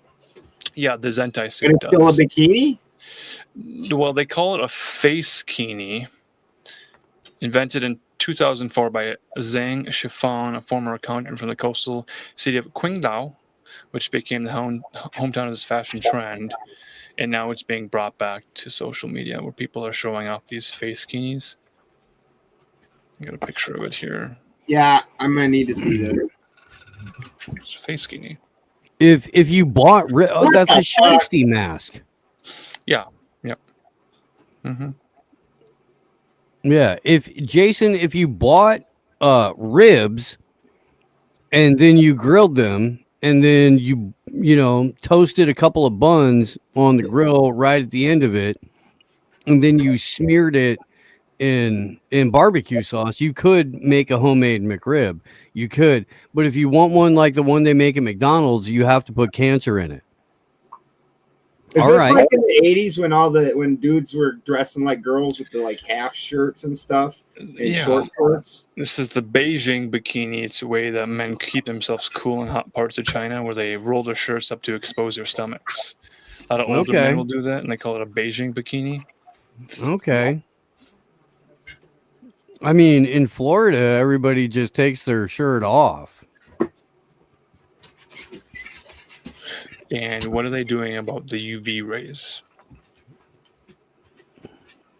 Like concerned about getting a tan? Because there's a beauty standard that says a paler skin, a whiter skin is better. Is it? It's in That's, some cultures. that exists in about half the world. The more Like that exists in a lot of alabaster you South are, American countries too. Mm-hmm. Well, historically, this would denote that you were of a class or a station in life where you didn't have to labor outdoors. So I get that for sure. Yeah. Yeah. And then it became fashionable to have a mild tan where you could tell it was like a purposefully done thing and it wasn't just you're a redneck that's been outside fucking with the sun beating down on you all day. Yeah. Is that like a Jersey Shore thing from our ex-psychic saved woman who appeared orange in the video? I mean, they overdid it a little bit to where people started coming out like Donald Trump colored or, variations of orange or yellow. Sure, so And he's that the doesn't orange look man. healthy. It and really doesn't. I had the revelation revealed to me that Trump is just the gold member from that Austin Powers movie. He loves gold. So he's really the gold member guy. Okay. Which was based off of Goldfinger from a James Bond movie, like Fort Knox, Goldfinger. I remember more people being that orange color when back in the 90s when that indoor tanning started becoming a real big thing. Mm-hmm. Where you start seeing tanning salons and shit pop up. And you don't see it as much anymore. I assume that the technology on that had improved. The technology's improved and people don't really go to tanning. Or there was a period where they stopped from like 95 to 2005. It was really bad. And you started to see like carrot colored bitches walking around, like straight up carrot colored people, and you're like, that was on purpose. Like, you ain't Sue. Okay. All right. And that kind of tapered off, but yeah, it's probably a combination of both, like the technology getting better and then people being like, I don't want to look like I'm the co-star of Veggie Tales. Yeah. Yeah, I knew a chick that her grandma There you are. had passed and left her at her house. Are you talking? She had a tanning bed, and that chick was bright orange. She was crazy orange, like a butternut squash tone. There's the other VeggieTale guy. Exactly. Only Marcus has the VeggieTales character out here looking like butternut squash, man. Yep. Not a good look. Not a good look. No. I even remember the tanning bed bitch that was in our high school that we all made fun of. I'm not going to say her name because it's mean, Stephanie Hannaford, Sure. but that would be inappropriate of me to do so. Mine confessed, so I won't say her last name, Michelle, but she confessed later to the sin of glamour magic and tanning to make the boys look at her more. Yeah, the ones that so there were some that did it for overall vanity. There were some that definitely did it for the boys. Those were the ones that had the fucking little like heart sticker that they would put right on their hip bone, or the Playboy bunny sticker that they would put on their hip bone. Oh, so yeah, or a dolphin. Those were the three. Mm-hmm. Yeah, and that meant she was going to let you raw dog it later if she showed you that. Yeah, if you got 23 points a game and 7 rebounds minimum. Yeah. Yeah, or threw for, minimum of 250 yards passing. There were qualifications there. But yeah. See, dude, everybody remember the fucking Playboy Bunny. If you're of a certain age, you remember this shit. Yeah. It wasn't there forever. It wasn't. But when it was there, that was the given sign that she's going to let you hit it with no Trojan. This is what girls did before they were old enough to get a tramp stamp. Yeah. Yeah. It's how they let you know. The tanning situation where they Right. put a little Playboy Bunny decal on their body, tan around it, take the sticker off, and it would still be lighter color. Yep. Yep, fashion. See, there you go, man. You're in the right demographic to remember that. You are. Mm-hmm, mm-hmm. I knew one dude that did that with the tanning and only he did it at work as an electrician. Mm-hmm. And the fucker, we were working on this one job site for like a year and a half. So he started taking the afternoons and he'd just fucking take his shirt off and lay down. And he had a chair, a lounge chair up there on the roof because he was up supposed to be doing the air conditioning and shit, wiring all that up. And he'd just lay up there and he took a hammer and laid it on his chest. And he'd do that every day. You guys want to do some Thin Mints whippets? Got some Girl Scout whippets here. I'm trying to cut back, but you go ahead, man. Do you think they have CFCs in these things? It's kind of the moisture from it's pretty bad, but Is that yeah, this is actual classic cream, limited edition Girl Scouts Thin Mints whipped light cream. and you bought that with your own money? No, they were just a gift. Okay. I got a couple of Okay. them. I didn't spend any money on them. But I'm gonna say, like, did you have to like move around the velaments in your purse before you made that purchase? I know some people in a church ministry, and they get some redistribution of foods and pass them on to me. All right. And they're like, "Hey, Marcus, you're skinny. You should get diabetes. Have this." Have some Thin Mint whipped cream and God told me you pressed air needed can. fucking high blood sugar. We've seen you eat fish out of a bag. You'll eat anything. Oh yeah, I'll That's try fair. anything. This stuff is so good. Is it? It's minty. It's fresh. Oh, get the Wawas. Just take the straight nitrous hit. Don't even get the fucking. Just take the queer. No, I know.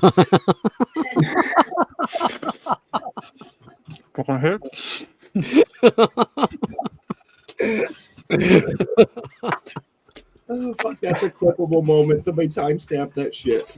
Right? Right. It's Marcus's Kanye moment. He's dressed like a fucking gangbanger. Now he's doing whippets. He's on the fucking nitrous. Next thing you know, it's just gonna be boom, boom, boom. It can be banana sundae in your mouth if you want it. He was rapping earlier. Christy Crinkle, please timestamp that. If I had a Patreon, this would be content on it where you see me eating it. Is fish in a bag worse than chicken in a can? Oof. No. Because you could theoretically go down to, the beach, go fish from the sand, catch a couple of like sun perch or something like that, throw them in a bag, and then throw that bag in a cooler if you didn't just, dress them right there. The canning process implies mechanical separation of parts. To me, Now, Steve is not knowing Marcus near as long as I have. And he is not born witness to Marcus eating old ground up fish out of a sealed bag, which is not at all what he's talking about. We're talking about, Steve. I know Steve knows this. I know you know what the stinky fish church people are. I got to make It's my like a macros. bad version of that. Yeah, I got to make my macros, get my protein where I can. Bulking up. I can see that's working. Sometimes I'm featherweight.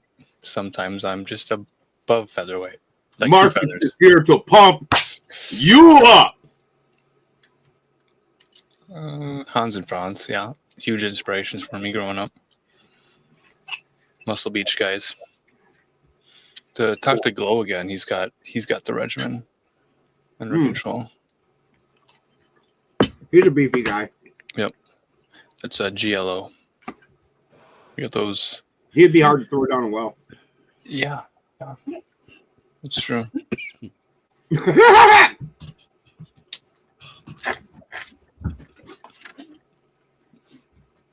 That's GLO. Stands He's for in Gay Mexico, Lube so I'm Oil. not worried about that one. My country can be free, and he can stay out of a well. Or maybe we could eat some polenta in Mexico with GLO.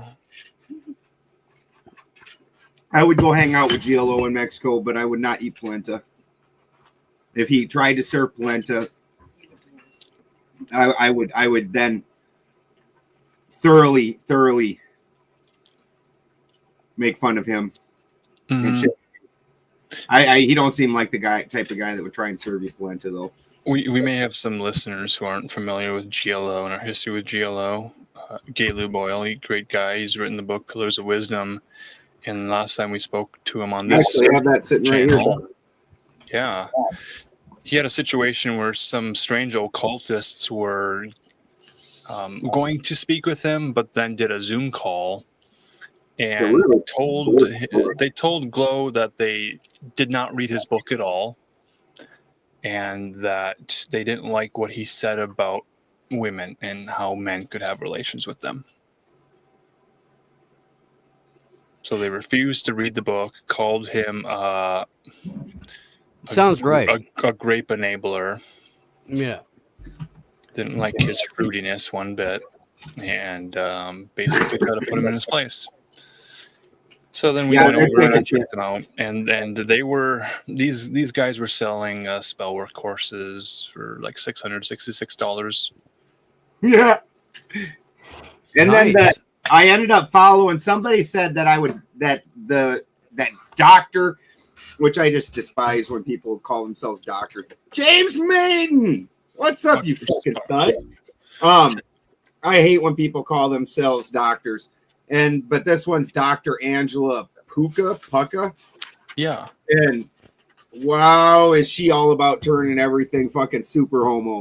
And she's just way too New Age Theosophical Society for me. Like, she doesn't even realize that the Theosophical Society fully has a hold of her and all her concepts. Yo, dude, I'm like, I love David Icke. I really do. Full stop. And You're I not. wouldn't be here today without David Icke, but most of what he talks about is still New Age theosophy. Yeah. And he hasn't, like, he doesn't see it.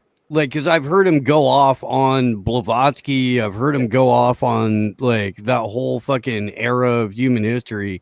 But when you break down what he's actually saying, it's New Age theosophy. That shit's so But I pervasive, love him. it's not even funny. Sure. So Yeah. pervasive. It's to the point, and this is one of the weird things about being an old schooler with this shit. When you start seeing, like, even J Fly was talking about earlier, how he's the last one to the Laurel Canyon party.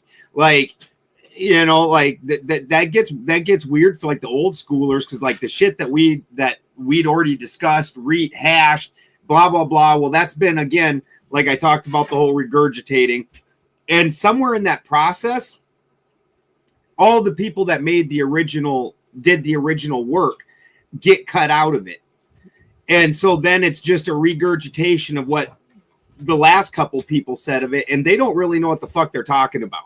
Like, because the first person that regurgitated it never does a good job. Like, the original researcher is the only person that does a good job. So you end up, so the Theosophical Society is a perfect example. Like, he's holding up Theosophical Society tenets, but then also, because in the zeitgeist it's Blavatsky and the Theosophical Society are bad guys, he's maintaining that, but then also holding their tenets, because he doesn't realize that those tenets are tied to that group. It's And very it's similar like- to. Go ahead. It's a half step away from Golden Dawn shit. Right. Like it really is just a half step away from that. Yeah, the other group that I see that really does a big job with this, that doesn't know where the origins of what they're talking about is from, is everybody that goes on about Nibiru and all that shit. And that's huge in the conspiracy world. And half those people don't, you'll hear them, they'll talk dirty about Sitchin or not even know who Sitchin is. And it's like, that's entirely derived from Sitchin. So, I mean, the rest of your story, I don't know. And Jason Zwack, dude, like the longer you get familiar with at least me, the more you'll realize that like 85% of my personality is musical references. Sometimes Christian bands too. I'm built that way. Oh yeah, We're yeah. a Christian family show. Well versed. Yeah. We get into the spoofs and goofs. We like to include a little bit of humor to the glory of God. Hallelujah. If I had my keyboard in front of me, I would bust out the Michael W. Smith right now. I would. Secret Ambition. You know, it's not my The favorite. West Young Man. Yes, absolutely. I had like not it. We had campus-wide concerts for Michael W. Smith at the Reardon Auditorium in Anderson, Indiana. He had the grandest of all grand pianos. It was just immaculate, and he'd sit down. Amy Grant had a better setup than Michael W. Smith, but Michael W. Smith had better lighting. Isn't it weird how pianos, it used to be a big thing to have a piano, and now like nobody can even give their fucking pianos away. You go on like Facebook Marketplace and there's fucking, unless it's something super crazy, like some crazy Rolls Royce of pianos, you can't even give them away. Why though? This is why. 50 years ago, you could hire 2 Polacks for a 6-pack to move your piano.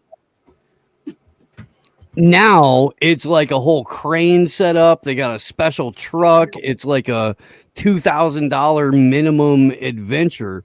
And you can't just get Paul and Saul fucking Sipowicz to go fucking haul it down 15 flights of stairs. I would have went with Oli and Sven, but you know, Yeah, but yeah. You had yours was better. But that's, I mean, that's really the reality. You can't get a couple of giant dummies to go move your piano for a fucking ham sandwich and a cold one anymore. So it's there were 2 different houses that I moved into in Santa Cruz County throughout the like 20 years that I lived to, where there was a piano in the house because the previous owner just couldn't fucking afford to move it out. Yeah. Like you can't even give them away now. Like ain't nobody coming to get that fucking thing. Yeah, and actually, I give a lot of credence to what Steve is saying here because I see other things on Facebook Marketplace like cast iron stoves. They're like, yeah, you got to come get it, but it's like $100. Like, you know, and it'd be a nice like $3,000 stove, and they're just like, yeah, we can't pick this fucking thing up. Yeah, Demon Hunter, huh? Yeah, we got a shout out from Rumble Axe, Flying Axe Blade, talking about how Amy Grant crossed over and forgot to bring the crossover. Are you wearing Amy Grant secular and fell off? It was a huge scandal in my hometown when Amy Grant went secular. All right, okay. You know what? That didn't help me at all. Just a yes or a no. I don't recognize the symbolism from Amy Grant's materials. This is not Amy Grant. This is Demon Hunter. It's who? It's an Demon anime. Hunter. Yeah. Demon Hunter. Yeah. It's an anime from Japan. Waylon fucking loves Demon Hunter. Has a giant bookshelf full of the mangas from that, stuff like that. Good stuff. I broke him in on anime with Demon Hunter. You could have totally would not wear an Amy Grant shirt. I don't stand for what she represents. What does she represent? Well, she turned away from God and the church in order to make secular fame. So, yeah. She once wore these hand satin things with like gold stars on the back of them. She used a lot of occult symbolism in her CD liner notes. Fucking shout out to Propaganda, dude. Gay Canadian punk rock. Yeah. Like there's any other kind of Canadian punk rock, but specifically Propaganda. Yeah. They were fun. They were fun. I saw them a couple of times back in the day. It was a fun show. Did you go to Canadian? They played the Ska Punk Festival in Phoenix, Arizona in 02, 03, something like that. Okay. Was Five Iron Frenzy there? Not off the top of my head. No, this was like the peak like pop punk era. So there were a bunch of those guys. Goldfinger.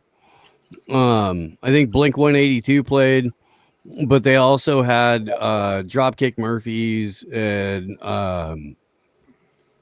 most of Rancid. I don't think they billed it like an Op Ivy show, but it was the Op Ivy lineup playing as Rancid or something like that. What was it? Oh god damn it. They're awful. Hang on. Give me a second. They were Rancid. They were more Rancid than Rancid. No Use for a Name. They were there. Yeah. The No Effects dudes, but Me First and the Gimme Gimmes. They were there. That was a fun set.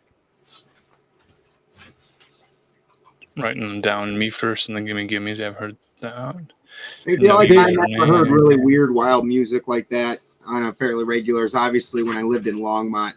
You know, on any given weekend, if you were bored, you could roll into some amphitheater, and they were free almost all the time in Boulder, and you could hear some crazy shit. I only know Caius Demon Cleaner song. I don't know. Dude, those guys are rad too, man. I fucking my like driving across country music is them and fucking like Fu Manchu. If you really want music to drive to, go put fucking Fu Manchu on your box. Do you have a Spotify playlist or something that we could find this music? Yeah, but we get in trouble on YouTube when we play music. Just have to write them down. Steve gets us listed just about every week. You could write them down on an index card and pass the playlist along. Yeah. I've been doing this shit for 8 years now. I just on Sunday figured out that I could put the music that I play before shows on a YouTube playlist and just fucking run that. It took me 8 years to fucking figure that out. If Steve did it on YouTube. Back in like 2018, even 2019, I think it was, Steve was getting shit on by Facebook and YouTube already. So he was out of the YouTube game pretty quick. He did not last very long. Yeah, no, I was demonetized by Wild and Feral, and he's trying to misbehave on YouTube all the time. Demonetized in 2019. Haven't been able to monetize a channel in my name since. Well, we'll do it in Baldur's. Did you read that thing that Marcus posted about Micah Dank? What's the deal? Where it said at the end of it, I found that interesting because they said just start a new YouTube with a new Gmail or whatever the fuck, and you can just open up a new account and all that shit. So let me read that. That was an announcement. Micah Dank had a YouTube channel 404. They completely nuked it, removed all of his content from it. The email says, "Hey, Micah, after completing a thorough review using our tools and expertise, I regret to inform you that your YouTube channel, Micah Dank Truth Bombs, is not reinstatable. That's channel URL youtube.com, Micah Dank Truth Bombs, is now returning a 404 error, which means YouTube has completely removed the page and erased the associated data from its platform. This typically indicates a permanent deletion of the account beyond the scope of appeal or recovery. We've exhausted the appeal process on your behalf and dedicated time to researching and attempting recovery given the final status. I kindly request that you approve the order to reflect the time and effort spent on your case. So we had someone helping him with his case here, and they suggested making a new YouTube under a new Gmail account, clean your slate, and start over again. Which I found a very interesting advice to give. Yeah, we've tried that. We have a YouTube channel called Deliberating Dog-Faced Dudes, which is doing very well. It's doing very, very well. I think we are up to 312 subscribers, 3 of which are my accounts. So subscribe with all of your accounts. Which explains why we're streaming to Balderson's YouTube channel and directing all chatters and traffic to stream and watch on Balderson's YouTube channel. Because we need to get Marcus paid. We have less than 100 hours left. Give him some money, damn it. I've been eating fish out of a bag. He's been dressing like a fucking blood, out slinging fucking rocks, eating fish out of bags. Yeah. Are we going to feature regular costume changes? Should I? If you like to. Ben Have and I you just now start noticed he debating does that this? every single show? Have you just now noticed that? I usually lay them out. I usually have like 4 or 5. Do you have any idea how overworked and high I am by the time we get to this show? Yeah, I am. Me too. I'm more. Me too. That's why I lay my outfits out before the show starts. Thinking of which, you want to play one of those videos I sent you Yeah. Let me for see. the jewelry? We should pimp that while we're pimping everything else. Okay. Out of the way. Just some advertisements here. Are they 2 different videos? I see. Yeah. Do you have them on your YouTube as well? Some of this stuff is showing up on. Yeah, it's on my YouTube. Okay. Let's. The one with the Mystic Topaz and the Big Spite Ryan bought though, so that one's no longer Okay. available. That's why I sent you those other ones. These are the ones that Sure. are. Show a wrong one. Let's show the wares. We got some art to show here. I think I sent them to you in telegrams. I got some here. We got some MP4s here. We got my Dubai chocolate Labubu items not for sale. Yeah, that's sacred stuff. Is there audio on it? Yeah, there's audio. I probably just say what the crystals are. Okay. I'm not playing the audio. You can tell us what it is. Yeah, this one is a ruby with an opal, and up at the top there is actually my favorite for like gem type crystals. It's called a Trapiche Emerald, and so that you can see that star going on at the top where it's a black dot and then it makes a star. What happens is emerald will drop on a piece of carbon, and the emerald will actually push that carbon into that shape as it's forming. Super neat. And when you can find ones with a really nice star like that, those are super nice. So Odin's Alchemy, ODINSALCHEMY at gmail.com if anybody's interested in these. I have never monetized. We're going to monetize, and but it's mostly not for me. And everything's wrapped in sterling silver. Totally unrelated, Ben. I have some flyers and some sesh information. Oh, that nice. I need to share with you while I'm thinking about it. Please do. Yeah, I'll put that in the group chat.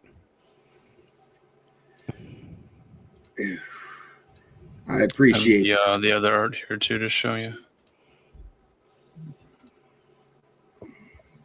They keep changing the StreamYard, so I had some muscle memory going, and I could just click without looking at it. Now it's like I gotta verify. Oh, everything. dude, they made it so James- fucking Fisher Price. It sucks, dude. I'm so fucking angry. I at noticed that when I StreamYard. came in, that all the buttons on the bottom look different and they look dumb. Like it looks like it went back like 3 versions or something. James is putting the little maiden spawn to sleep.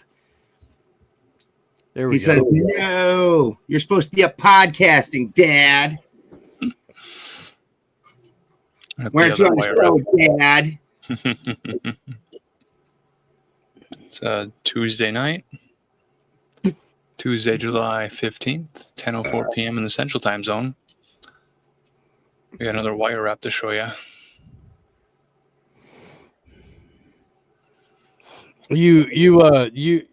You want to pull up for the Sunday show if you want the, benevolent or kind language. Tuesday night is a family Christian show. It is, but we also understand how families get made. So sometimes it does come across coarse. Mhm. It's not because we're trying to offend. It's just because this is the way that people who urinate standing up talk. Yeah. So it's going to sound like that. Yeah, I spit my food out back on the plate at a 5-star restaurant. Like, it's getting me to cuss. It's probably stop cussing. That's limited duration. When I was on with Juan, he said I set the record for the number of swear words. He said it had to remove 170 swear words during our show. I was like, oh shit. I've done a lot of radio over the last, several years. And so I do, like, I can switch over to radio friendly mode pretty quick, but holy fuck, dude, for the first 2 years, I had Post-it notes all over my laptop and like around me, dude. Don't cuss, don't say this, don't say that, blah blah. You want to keep coming back here, right? That was me on Crow. Crow is the big one I couldn't cuss on. And the first time I was on Crow, he got all butthurt about it. And it was just a mild cuss too. Like I mostly didn't cuss, and I gave a mild cuss, and he's like, so then, yeah, Jason, take that out. Yeah, Jason's the sound wizard. Mhm. His sound studio. I don't know what Marcus's looks like. I've been to Marcus's house, but not into his studio. I'm a little afraid that there's a black hole to some other dimension in there, and I might get lost. And then he's just like, every now and then he'll be talking. No, all you have to do is spell out the name of Jehovah in the original Aramaic as you cross the floor. It's okay. We got the limited edition Thin Mints Whippets from the Girl Scouts. Now are those? I have noticed that you're not eating Ricolas. Is this soothing the throat in the manner that a Ricola would have? Ricolas are standing by in case of emergency. Yeah, indeed. Yeah. But In case that Thin whip Mints it are don't all treat good. you right, you can quick get a fucking emergency Ricola in. Indeed. I do have some Health Aid kombucha, but it's usually just water. Holy water. I get it from a Catholic place down the street. They just have a refill station. You just pull up with an empty jug and there's a priest there and he goes like that, and all of a sudden, Yep. you're good, topped off. Yeah, it's convenient. That I is have convenient. connections. I mean, that's the best part of being a Christian is everyone's like, you're a Christian too? You're in the Christian network. Great. Yeah, that leads us back to what Steve was talking about way earlier in the show, where why do these people jump on the Christian bandwagon? Because honestly, to be anything but, you have to be pretty much in a niche audience. Like, now, don't get me wrong, the Christian is still a little bit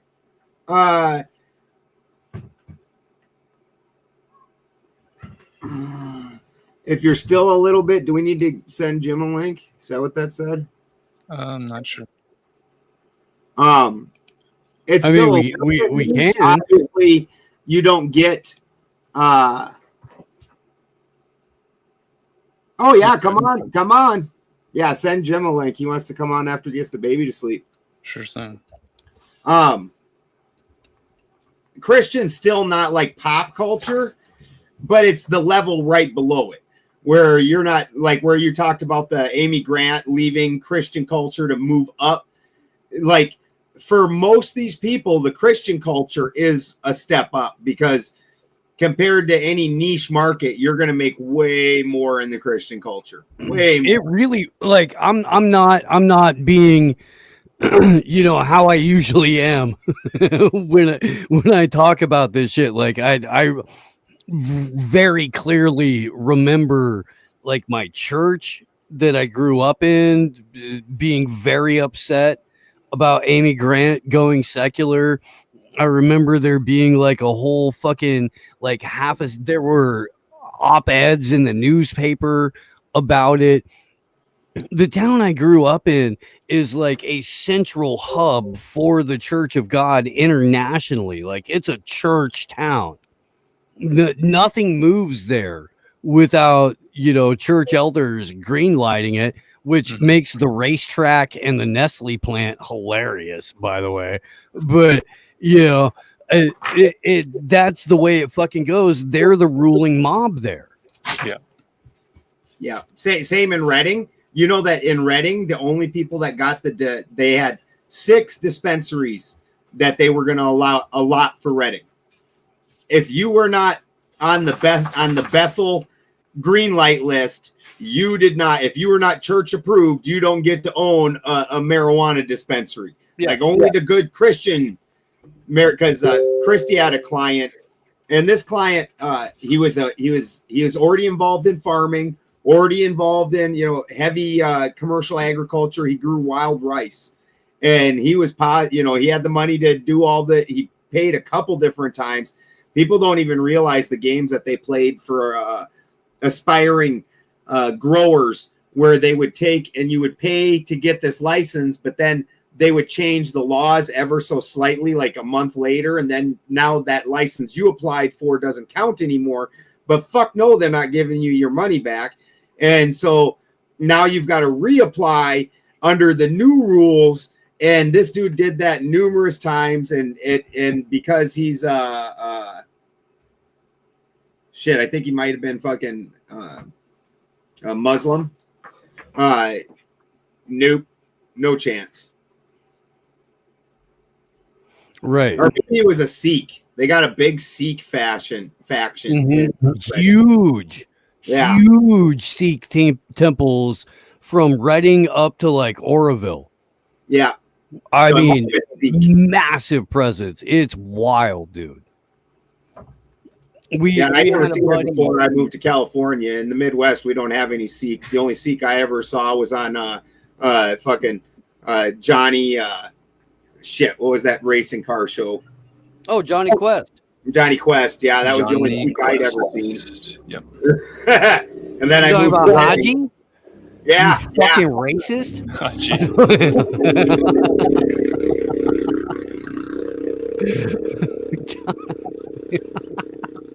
Yeah, no, I don't. Was Haji even a Sikh? Yeah, I'm pretty sure he was a Sikh. Wore a towel on his head. I always thought he was just coming out of the shower every thought time. he was the day shift manager at a 7-Eleven. I'm way off, dude. Way off. My bad. I apologize to both the Sikh community and Haji from Johnny Quest. I completely misinterpreted that. Yeah, my B. We aren't cultured in the Midwest. We are cultured He's in the more Midwest. cultured than I am. They have Indianapolis, but in South Dakota, we don't got anything even remotely approaching a major city. Yeah, and our culture was NASCAR, so we were at a disadvantage too. I'll tell you what though, man. Raise hell, praise Dow. That's all I gotta say about that, y'all. There's an event coming up in Eagle River, Wisconsin on July 19th. There's going to be a Newsboys concert. Oh my! The Newsboys. The Newsboys are Democrats gonna scheduled. be there. Yeah, they're scheduled to perform at the Praise in the Pines Christian Music Festival in Eagle River, How are they Wisconsin. still around? Despite allegations against their frontman Michael Tate from DC Talk. We talked about this last week. I think Steve might have heard some of this. My finger is on the pulse for all things Christian rap. It is. Yeah. So the Newsboys being are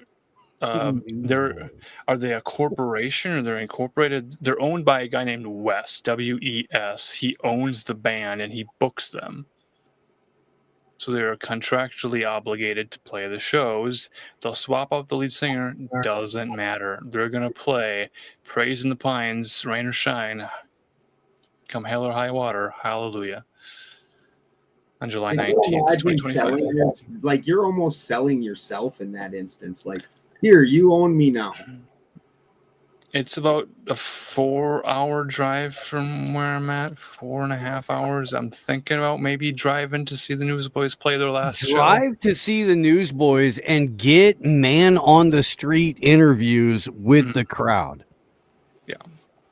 Do you think the Pazuzu lady will be there? You know, there's I going to don't know be if she Mad knows about Pazuzu all over that Praise in the Pines festival, Ben. I promise you. It's ripe for the Pazuzu plugin. It really is. So, Steve, I'm aware of this story because it's an Assemblies of God organization. The pastor speaking at it is an Assemblies of God ordained minister. So it's just real close to home. I told you about the fucking thing out in the forest I found that's from your church, right? Yeah. Okay, so Marcus, when you go to do the man on the street interviews at the Pazuzu Palace or wherever the fuck you're going, it's in the Pines. Yeah, that's what I said too. You have to eat fish out of a bag. Like, make them put on a little, little lapel mic, and then you just stand there staring at them earnestly, and don't even look at your mouth or your hands. And just eat fish out of a bag while conducting the interview. This is how we need to get you some Sternstramen. The time is here. July 19th is this weekend. It's right around the corner, man. I'm going to be at a Leonardo Joni comedy show. It's going to be a very different vibe. Leonardo Joni? I'm going to be working on the farm and trying to avoid heat stroke. I'll probably be shearing. I'm behind. I swear to God, Ben, I'm in the only part of California that isn't hot as shit right now. And it has grossly distorted my girl's view of the rest of the world. She's been in the Bay Area since she was 8. Dude, it was never really left. Like last week. Fucking I was talking with Chase Haggard trying to set up that whole thing, and him and I were having a little verbal sparring, and I couldn't even talk to him anymore. I heat stroked like a motherfucker. I'm going down to get that dirt, and I'm digging it out from down below, hauling it clear up here, and then wheelbarrowing it into the backyard. Yeah. And Marcus has got his dog tags. I don't even got those. If I've been wearing gay black guy dog tags, then I probably wouldn't have heat stroked. True. These are dog tags, and we are the deliberating dog tagged dudes. Dog face, not dog tag. No, what we're gonna do is we're gonna have, for our Patreon account, the high spenders are gonna get dog tags. It doesn't have to say Newsboy on it. You can say whatever you want. DC Talk forever. Yes. Yeah. You know what they gave you too? You know what? I gave you 2 dog tags. You're in the army. the little one of them stays on the chain and goes around your toe, and the other one gets kicked between your teeth. Yeah. I was on a Mission 316 to get my Carmen CDs. Carmen. Is he a Christian singer? I stopped listening to Newsboys after. This is not for resale, pre-purchase of the Thrive. This was March 26, 2002. Is Carmen Christian also? He is the Christian, number one Christian of all time. Yeah. Newsboys Thrive. He was Shine the Hits. I'm doing these backwards. This is the step up to the microphone. You see Peter further here? Did you ever get into like the hardcore shit? Did you ever go to like a Beloved show or As Hell Sleeps or anything like that? I saw the Funeral of God when Zao held it in 2004. Okay. That was kind of my transition point. That's why Summer of Darkness. The East Bay is really nice right now. Yeah, fuck up, 2004. guys. It's supposed to be Like decent. Conveyor Back and here. fucking Becoming Saints and Yep. the Crucified and like they Good like stuff. very, very, very technically talented musicians, like super technically talented musicians. This is a freak You're show. Newsboys? No, this is Freak Show. This is DC The Talk. Newsboys were kind of candy ass. The Newsboys started with an album. Was it Hell is for Wimps? Yeah. Or Boys Will Be Boys? I'm not sure which one. I was think first. Boys Will Be Boys was the first one. Yeah, one sounds based solely super on the good. album art, but yeah.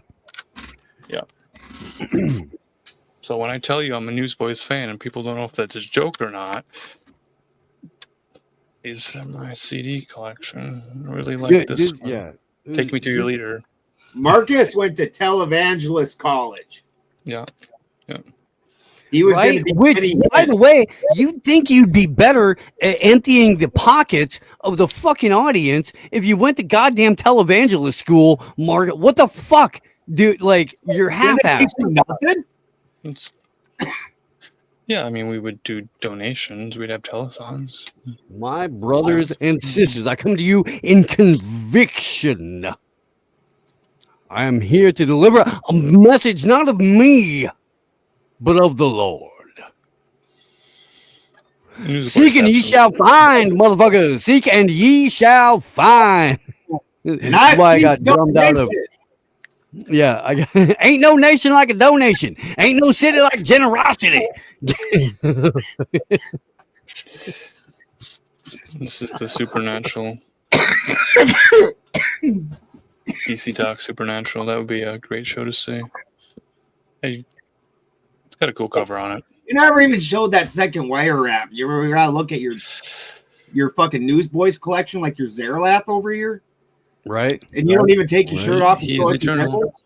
Well, because that's a nice shirt. It's a nice shirt. I got the right. That's on the Patreon, Ben. He doesn't get naked for free. No banana Sundays on a Tuesday night for you guys. He's got the goods, but they aren't free. The Right? goods are on the stream. Steve has to hit the button to show the wire wrap. Load it up. Is this a dragonfly? Yeah, this one's a dragonfly.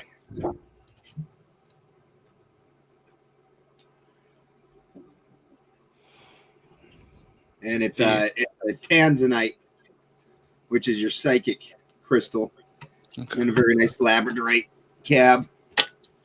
Everybody likes labradorite. Right in the sunlight. Yeah, so a lot of them turn out better in the sunlight. Some of them don't. This one's doesn't really matter. The tanzanite doesn't really get affected by it. Yo, J-Fly, I gotta tell you, man, at the Third Eye Carnival in Colorado the other weekend, we saw a band that was they're called Trip Lip. It's a two-piece band, and they do it's not Faith No More. It's like the most Mr. Bungle sounding shit I've heard in 30 years, and it was fucking mind-blowing. These guys melted my fucking face off.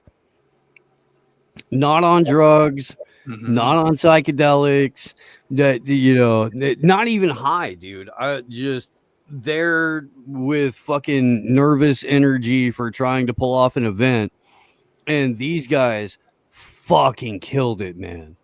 And I will be having them on the show soon. They were fantastic. Yeah, these guys. Denver at Bandcamp. Yep. Cool stuff. Yeah, I mean, just fucking incredible. Type in triplipdenver.bandcamp.com to get to the page to hear the music. Good stuff. It's a bass player with a couple of effects machines and a drummer, and that's fucking it. And they both came. It was 95 degrees in the gallery when they went on stage. By the time they were done, it was 115. And they were wearing face masks and shit. Like it was like full fucking head mat. Like it was balaclavas. Oh, dude, it was wild. Dude, usually at my house, it's damn near a fight. Steve knows this actually. It's damn near a fight for who's going to go to town. It's so goddamn hot right now. Like I volunteered. Like it's like. We're down there fighting about who gets to go to town, not because we care about going to town, but that riding the air conditioner for a little while. AC ride. Yeah. Yeah, just to have moving air around you, even if it's still hot. Just the fact that you're going X amount of miles an hour, therefore it's like potentially cooling you down. Yeah, dude. Yeah. Yeah, it beats sitting here, and I don't normally sweat or stink. I don't even wear underarm deodorant. All the people that have ever met me, like even at those events where my arms aren't all sweaty and shit, like because I don't sweat from there. That's why I got to wear a hat in the summer when it's so hot like this, because otherwise I'll sweat all down my face. It's my head that sweats like hell. But it's been so hot. I'm sitting here, and I don't really have body odor like most people, but I smell super salty. I'm a salty old motherfucker. And I can smell it on my shoulders. Just like, oh, I smell like a salt lick. We could do bonsai kamikaze dog headbands. Thinking of merch ideas. I've never worn a headband. I mean, I'm usually outside, so that this at least covers my head, keeps it from turning into a tomato. Do-rags? We could do do-rags. Not just hats. Okay. Just no baseball hat. I got a merch guy. We need to get some hoodies made. Okay. Yeah, no, whatever you want, let's, we'll make it happen. I have to probably wait till this fall. I'm going to be fucked till fall. Yeah, I mean, like literally whatever you want. If you want to wear it and wear it on camera, I can have a one-off made for you from my merch dude. And then if people like it, he'll put it on the website so that people can buy it. I had Johnny Larson draw me up some stuff. I've got one waiting it fucking loaded already. Shout out to Johnny Larson, by the way. Yeah. Saw him in the live chat on AM Wake Up this morning. Yeah, that dude's awesome. His girlfriend's a jackass, but he's awesome. She's in a documentary movie. I'm looking forward to seeing. Yeah. The sequel to it. Yeah, good stuff. Good stuff. I have all these clips. That shit will make about as much sense as the Pazuzu lady. This is, yeah. It'll be fun. It's fun. Pazuzu, Labubu, they're the same word. It's folkloric. It's from cultures. We had Tex Mars. She did some deep investigating. On the surface, she did. It was probably fine, but she did deep investigating. We got so spoiled with the work that Freeman Fly put out. Yeah. Like the depth and breadth of the nuance of the work he was putting out. To go to a woman on TikTok saying, here's a Bible verse. It looks like a demon, talks like a demon, must be a demon. Demons are demonic. They're not of God. Therefore, I wouldn't recommend having anything demonic in my Christian house. Yeah. Thanks for teaching. Entirely made up. Yeah. entirely made up.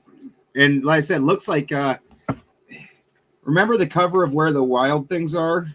Yes, Maurice Sendak. I'd swear that wasn't the blue dude on that looked just like that Labubu. So Japanese culture has many oni, demons, yokai, spirits, all these types of things. And then they Dude, also I have like the Hello one Kitty. that's fart. What is there? Was it farts at you or it steals your farts or both? Yes, it's a yokai. Let me consult my yokai deck. Look at this. Tell me that doesn't look up. Pull that Labubu dude up again. I'll pull it out of my yokai. It even deck. has like the same. Look at there now that it's coming clear. Look, even his legs, it looks like the skin that Labubu dude had. Like, tell me that doesn't look like that. It's very similar, but I'm sure she doesn't let her grandkids read books either with pictures in them. So it's kind of hard. The Unless the farting pictures of yokai. Jesus. You know, Jim, if you ain't got that kid to sleep yet, you know shots of brandy work. Keep talking shit, man. Keep talking shit, buddy. Keep that. Now it's in your mouth. Now it's in your mouth. Finish the sentence, man. Do it. What were you gonna say? Say shots of brandy still work. He's got a tooth bothering him. Oh, good stuff. That was perfect. That was beautiful. I couldn't. There's no way you could arrange that. That was awesome. Dude, welcome. Did Rachel pull a Delilah? Excuse you? Where is the glorious beard? I didn't do that. Oh, the beard. Okay, Delilah. I I'm kidding, Where's the Rachel. hair, man? We love you. had to trim We'll things cut up. my beard off too, please. Going to a Newsboys concert this weekend. Hopefully. Yeah, and Praising the Pines in Eagle River, Wisconsin. Are you going to head over there? Well, it might be the last Newsboys concert ever. I heard about that. So I think I might have to pay my respects. How many times have they said it was going to be the last Newsboys concert ever in the past? See, that they haven't been canceled like this before. Yeah, What they are haven't had they- the lead singer turn out to be homo before. What are they getting That's new. canceled for? Okay, so the guy who was in DC Talk, the black guy who was in DC Talk, Michael Tate, Oh well, that figures. joined the band to become the lead singer and then sang the song God's Not Dead. He did the theme song for the series of Kevin Sorbo films about God not being dead, where a professor exclaims that God is not dead. They also hung out with people who like certain presidential candidates and got a little bit political. So because of their political ties and being a gay black man who would groom young musicians to hang out with them, that became a little bit too unforgivable for some people because the management, remember, Newsboys is it's a ministry, it's a band, it's also a corporation, it's a business. So the Newsboys musicians are paid as employees for playing in the business. Right. Okay. Any Jay Fry, corporation, we are on every Tuesday. 6 any o'clock. corporation with the word boys in it is got to be creepy. Yeah. Agreed. Yeah, it's James Elephantis levels of creepy. Yeah, I'm already hearing dueling banjos as soon as you tell me that something like that. Like, there's some guy on guy action going on here. isn't there? The timid grappler might be out in those pines. Out in Yeah, Eagle you gotta River, watch out. Wisconsin. The timid grappler. It may be on a Christian background. Jim, you know the story of the timid grappler? I've never heard of the timid grappler. You never Oh heard. my goodness. No. Gather round. Start up a campfire. We're going to tell the tale of the timid grappler who appears on Judeo-Christian Zionist campgrounds. Wait, should we give a little Boom, like, boom, boom, boom. Egg and boom, nipples boom. are safe. Right. The timid grappler feeds on milk, human Oh. milk, Oh, and anything with nipples can be milked dry. Young boys produce the best milk. Young boys at Christian camps produce the richest and most nutrients-dense milk that the timid grippler lacks. The timid grappler will grip your nip and squeeze and squeeze and squeeze to get the fresh juice. Is he a fan of Lady Babylon? Yes. They both dressed in purple. Purple. So the timid grappler is a little bit shy. He's kind of a shy guy, but he will wrap around you from behind and not let go. And purple nurples, titty twisters, squeeze and squeeze and squeeze. The only way I found out to prevent this diseased individual from sticking it to me is to lather myself in petrolatum jelly, also known as Vaseline. Naturally, yeah. Found that the baby oil eventually rubs off and it moisturizes too much, and you don't want to be moisturized for the timid grappler. Does he have an aversion or an allergy to Vaseline, or is he just can't grapple? He just can't grasp the chest of a boy covered in Vaseline. Yeah, it's like, like when boxers put the Vaseline all on their face, that way the hit slides off. That way the purple nurple can't quite get a good grip. Yeah. That's a savvy strategy, I think. Yeah. Now, is that Vaseline consecrated? Not that particular tub of it. Well, you were just at camp. I didn't know. Are you past the timid grappler range? Yours is like old stale milk now. I've outgrown the interest of the timid grappler at this point. Oh, you have to have interest in him before he comes after you? Well, he hangs out around the men's bathroom area. So as the legend goes, boys who are at Christian camp who need to empty their Mountain Dew-filled bladders escape their cabins at night. But if they do it before dawn, then they have to race to the bathroom and back, covered in Vaseline. Otherwise, the timid grappler will get his claws into their chest and try to milk them for everything they got. So is he like one of the campers, or does he live in a Unabomber cabin in the woods? I don't have all the answers. I just know how to avoid the timid grappler's grasp. Is it a real human person, or is it like some kind of were creature? It's some kind of a cross between a man and a bear. And a pig. A man-bear pig, if you will. Mm-hmm. So how about those red heifers? Yeah, they were doing some kind of a practice sacrifice on it the other day, weren't they? Yeah, because they came up with a couple of brown hairs. And so even though they were genetically modified in Texas on a ranch in order to specifically be raised for sacrifice, in order to create the onset of the third temple, they still managed to wind up somehow flawed. Yeah, they have to have they go and inspect all their hairs, and they can't have any off-colored hairs. So what's stopping them from actually maybe that was the sacrifice in secret, It's like, oh, guys, no sacrifice here. This is just a drill. It feels like a countdown. We're having a cookout. The fuck you guys even mad about? We're just trying to have a barbecue. It's like the doomsday clock. How many red heifers remain?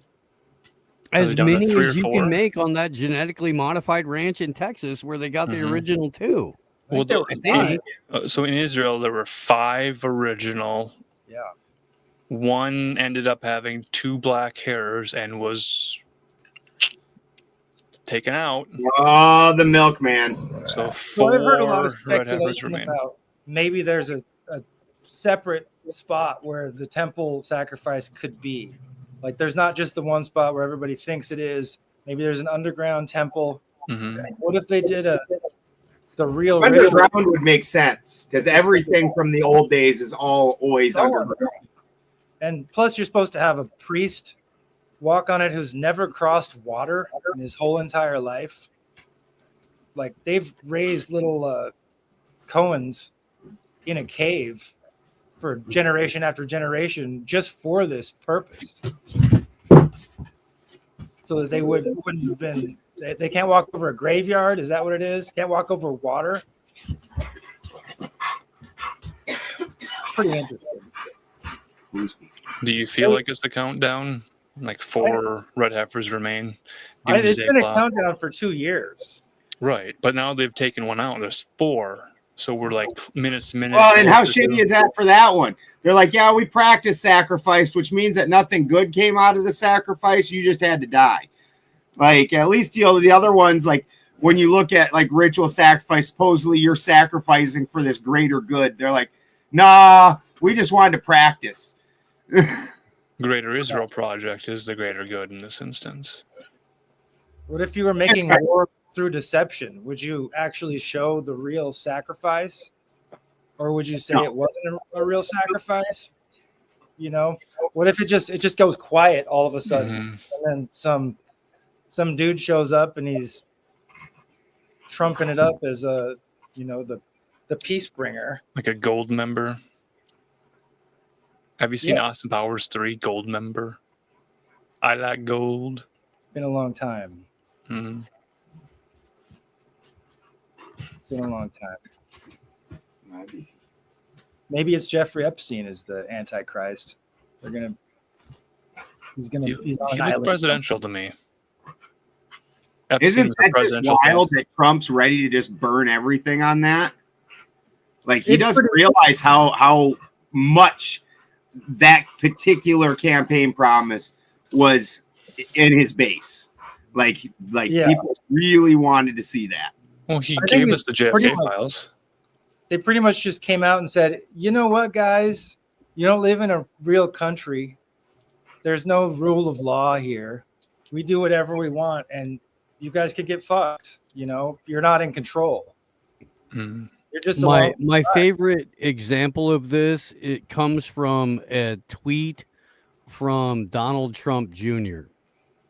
And I'm going to see if let me pull it up here real quick, because it really does, like, it encapsulates so much how much these people really truly hate you, and how much they want you dead, and how much they don't care about you. Because this is Donald Trump Jr. 2 years ago. Show us all the Epstein client list now. Why would anyone protect these scumbags? Ask yourself this question daily, and the answer becomes very apparent. That's Donald With Trump. 2 exclamation points. 2 exclamations. Donald Trump Jr. Wow. I've never Yeah. seen Donald Trump Jr. so excited about anything. Except for giving Gavin Newsom his ex-girlfriend. He was very excited about that. Gavin Newsom married her. They're all friends. It's okay. It's okay. I think it was a better match. I think it worked out better that way. Right. Instead of like a whiner baron, she went with the wine baron. I think they were on eHarmony for a Slight while. distinction with a difference. Yeah. Filled up the profile, the matching profile of eHarmony.com and Did you guys see JDate. Gavin Handsome on the Sean Ryan CIA podcast? Yeah, I saw that happen. I didn't watch That it. was some I of saw- the creepiest, most sociopathic shit I've ever seen, dude. Gavin Newsom is a problem. Yeah, I watched about a minute of that. They were talking about how awesome California is, and Newsom's like, "Yeah, actually, more people are moving here than leaving. Try getting a U-Haul that fucking's one way out of California, motherfucker." Oh yeah, and we've talked about this on Slow News Day and AM Wake Up for years, but the whole modern art thing is Right. wild. Well, they've moved from saying that it is to asking the question, well, was it really? Oh, Banksy wasn't a real thing. What? I beat this. There's a 13-year-old artist who's selling paintings worth millions of dollars. Sometimes it's just art. Sometimes collectors find art they like and they buy it. I did an investment on Yokai Watch boxes of cards. Didn't do so well. The Yokai Watch character is called Cheek Squeak. He's the farting demon of Japan. If you wanted to make money with the Cheek Squeak, all you had to do was stick paint up your ass and maybe a brush and then scribble with it, because the CIA would have funded it like they did Jackson Pollock. That'll go on my Patreon, I think. I mean, you can shake your head, Jim, but I'm right. Hey, Jim. Yeah. Marcus is doing whippets. I'm doing whippets. Oh shit. Wow, wow, wow, It's wow, it's Girl Scouts Thin Mints whippets. It's so good. All right, this is for I'm fine. my hands get all sticky. It's like an olive jar I just can't open. Get all this pressure on me. Straight like, up, open the olive jar. the worst I've ever felt as a human being in my entire life. And this is something that lasted for like 5 days for me. But I sold nitrous balloons in concept parking lots for all of it was really 4 days of me doing it. You'll never get those back. It really is like the lowest I've ever felt as a fucking human being. I don't know. I've tried every day of my life to get those karma points back. I don't know if it's gonna fucking happen. I really don't. It's like expanding insulation in my mouth. Dude, first, yes. When they call that shit hippie crack, they're not fucking kidding, because I had people trying to trade me the clothes off of their back. I had people offering their Demon Hunter shirt. My girl will blow you for 3 balloons. I'm like, your girl sounds like a cheap whore. I think I need to quit this job. That's not okay with me. I'm out. Oh, it's like the headache afterwards, like the 3 to 5 to 6 days where you can't remember words, and you're like, oh, I think I just totally burnt some brain cells. That's the worst. It's really like you shit the bed and then you spend 24 hours waking up realizing that you shit the bed. J5 on Rumble, it's under the AM Wake Up channel. And you'll see that Steve has a bunch of shows on that channel. And then we're on Tuesdays at 6. And then he's got a number of political shows, which are also awesome. That also air on 0 political shows. Or more around the political events of the world. Yeah, politics happens way downstream from all of the stuff that we talk about. We talk about the things that are pertinent, and then politics way after that is the theater that happens around the things that we talk about. Yeah, now that see, and this is where the problem comes in with the giving Steve too much shit about not dating white chicks, because when he dates white chicks, then he turns more liberal, and at least with a spicy Mexican, then he doesn't do that. He's no lie detected there. I've said the same thing consistently the entire time you've known me. Regardless of you're definitely more liberal back when I first met you. Definitely. I was placating to that particular audience. I know that's what was going on. I know. That's why I said, at least with the spicy Mexican, you don't feel the need to neuter yourself. Just don't ever do the dishes. Don't do the dishes no matter what she says. No matter if she says, I would love you so much if you did the dishes and helped me out. Don't do it.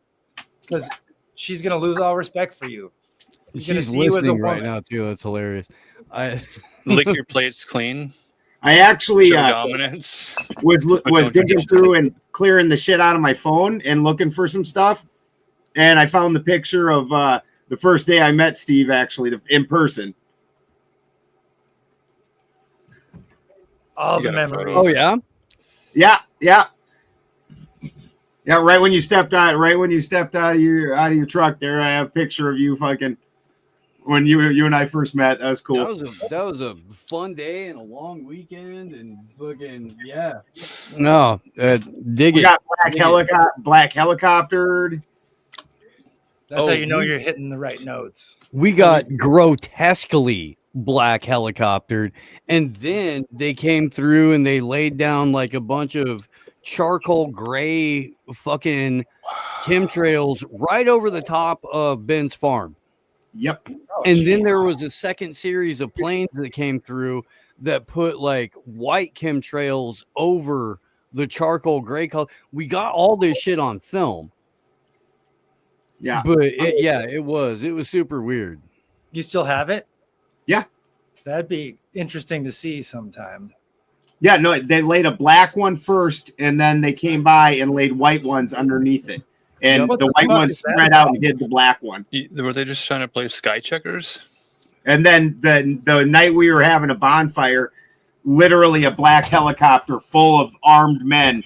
And I mean, we know because they got that close, we could see the fucking smiles on their face as they were fucking sitting over there with their guns pointed down at us, like barely above us in that fucking helicopter. I was like an inch for making a break for the house and like, it's on now. Sorry, guys. Maybe they heard the nitrous dealer was there. Yeah. It's the Girl Scouts. It's the Girl Scouts. They're doing it.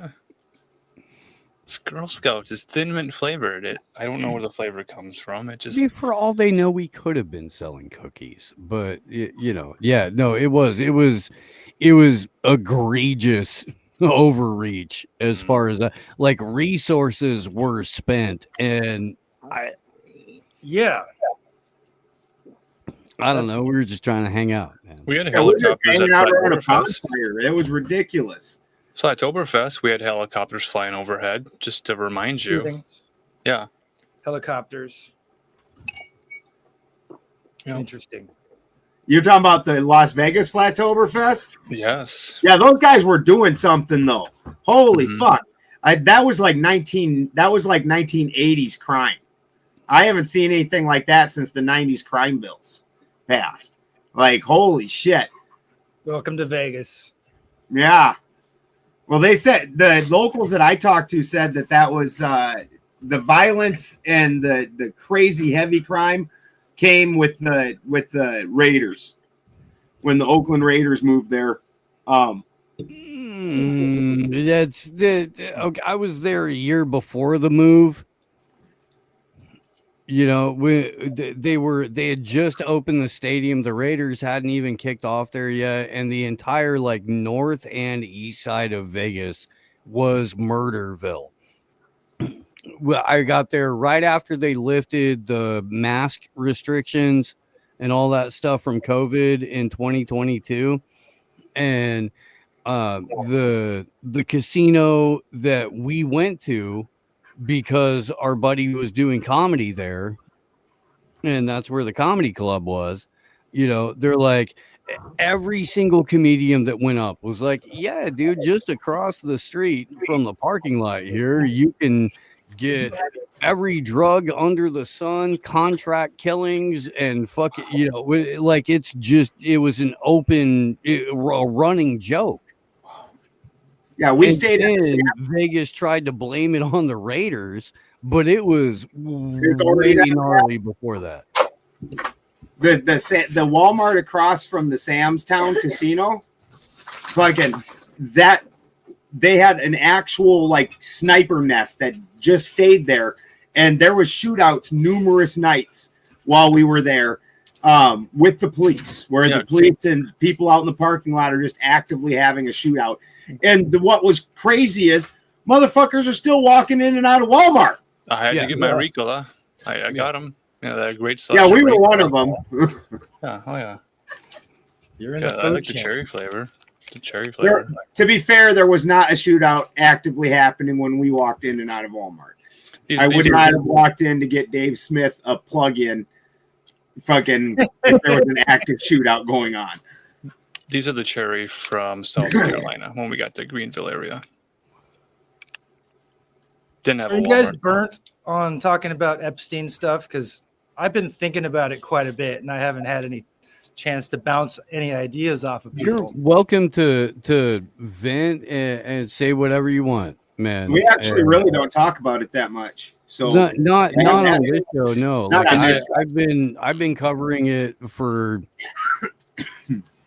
Steve 7 actually, years or- Steve actually was the show where that was first broken on. He's good friends with Whitney Webb, and the first time anybody started talking about it, it was fucking Steve. So he's the dude. And This we is what Marcus and I happened. don't really talk about it since, but I don't think we've talked about it maybe Are you at talking all. about Epstein? in Epstein? 2018, late 2018, I reached out to Whitney Webb because she was writing for Mint Press News at the time, before Unlimited Hangout and all that shit. And she had a really good article about 9/11 and the dancing Israelis. And so I was like, hey, dude, this is a subject that, most people really don't want to talk about. I'd love to have you on to talk about the article and stuff like that. Yeah, okay, great. I'm busy through the holidays. Can we reconnect in January? Sure, we can do that. Not a problem. Week before I was supposed to have her on, she goes, hey man, I'm really sorry to do this, but I'm almost done with a different article, and I think that it'll be way more pertinent than the dancing Israelis thing. Is it okay if we push the interview back a week until after, this is the day that I publish it? Can I come on then instead, and we'll do that talk? Yeah, sure, no problem. I happened to luck into being her very first interview on what was part 1 of her Epstein series for Mint Press, which became the 2-volume book series One Nation Under Blackmail. And like from that point on, we've been friends. But I really, really did look into that. And I've had one of the preeminent researchers in the entire field, like in my ear and as a friend for 6-7 years now. So yeah, go off, bro. Like we can Cool. we can dance. For Well, sure. cool. So here's my first question: is when is an international pedophilia blackmail ring not an international pedophilia Now blackmail? hold on. With it being international, can you outright say that's pedophile? Because I mean, how many nations are there in the world where?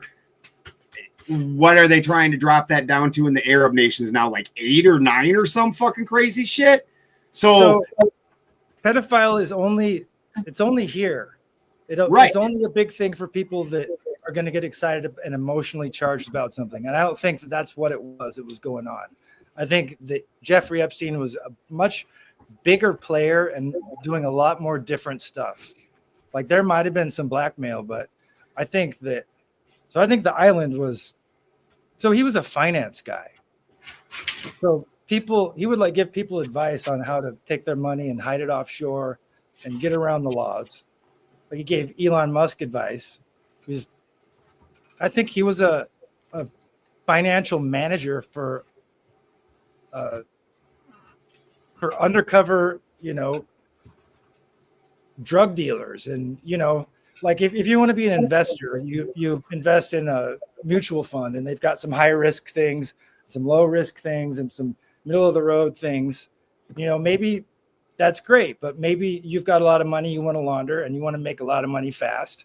And so you go to somebody and be like, hey, have you got something that will triple my money in 2 weeks?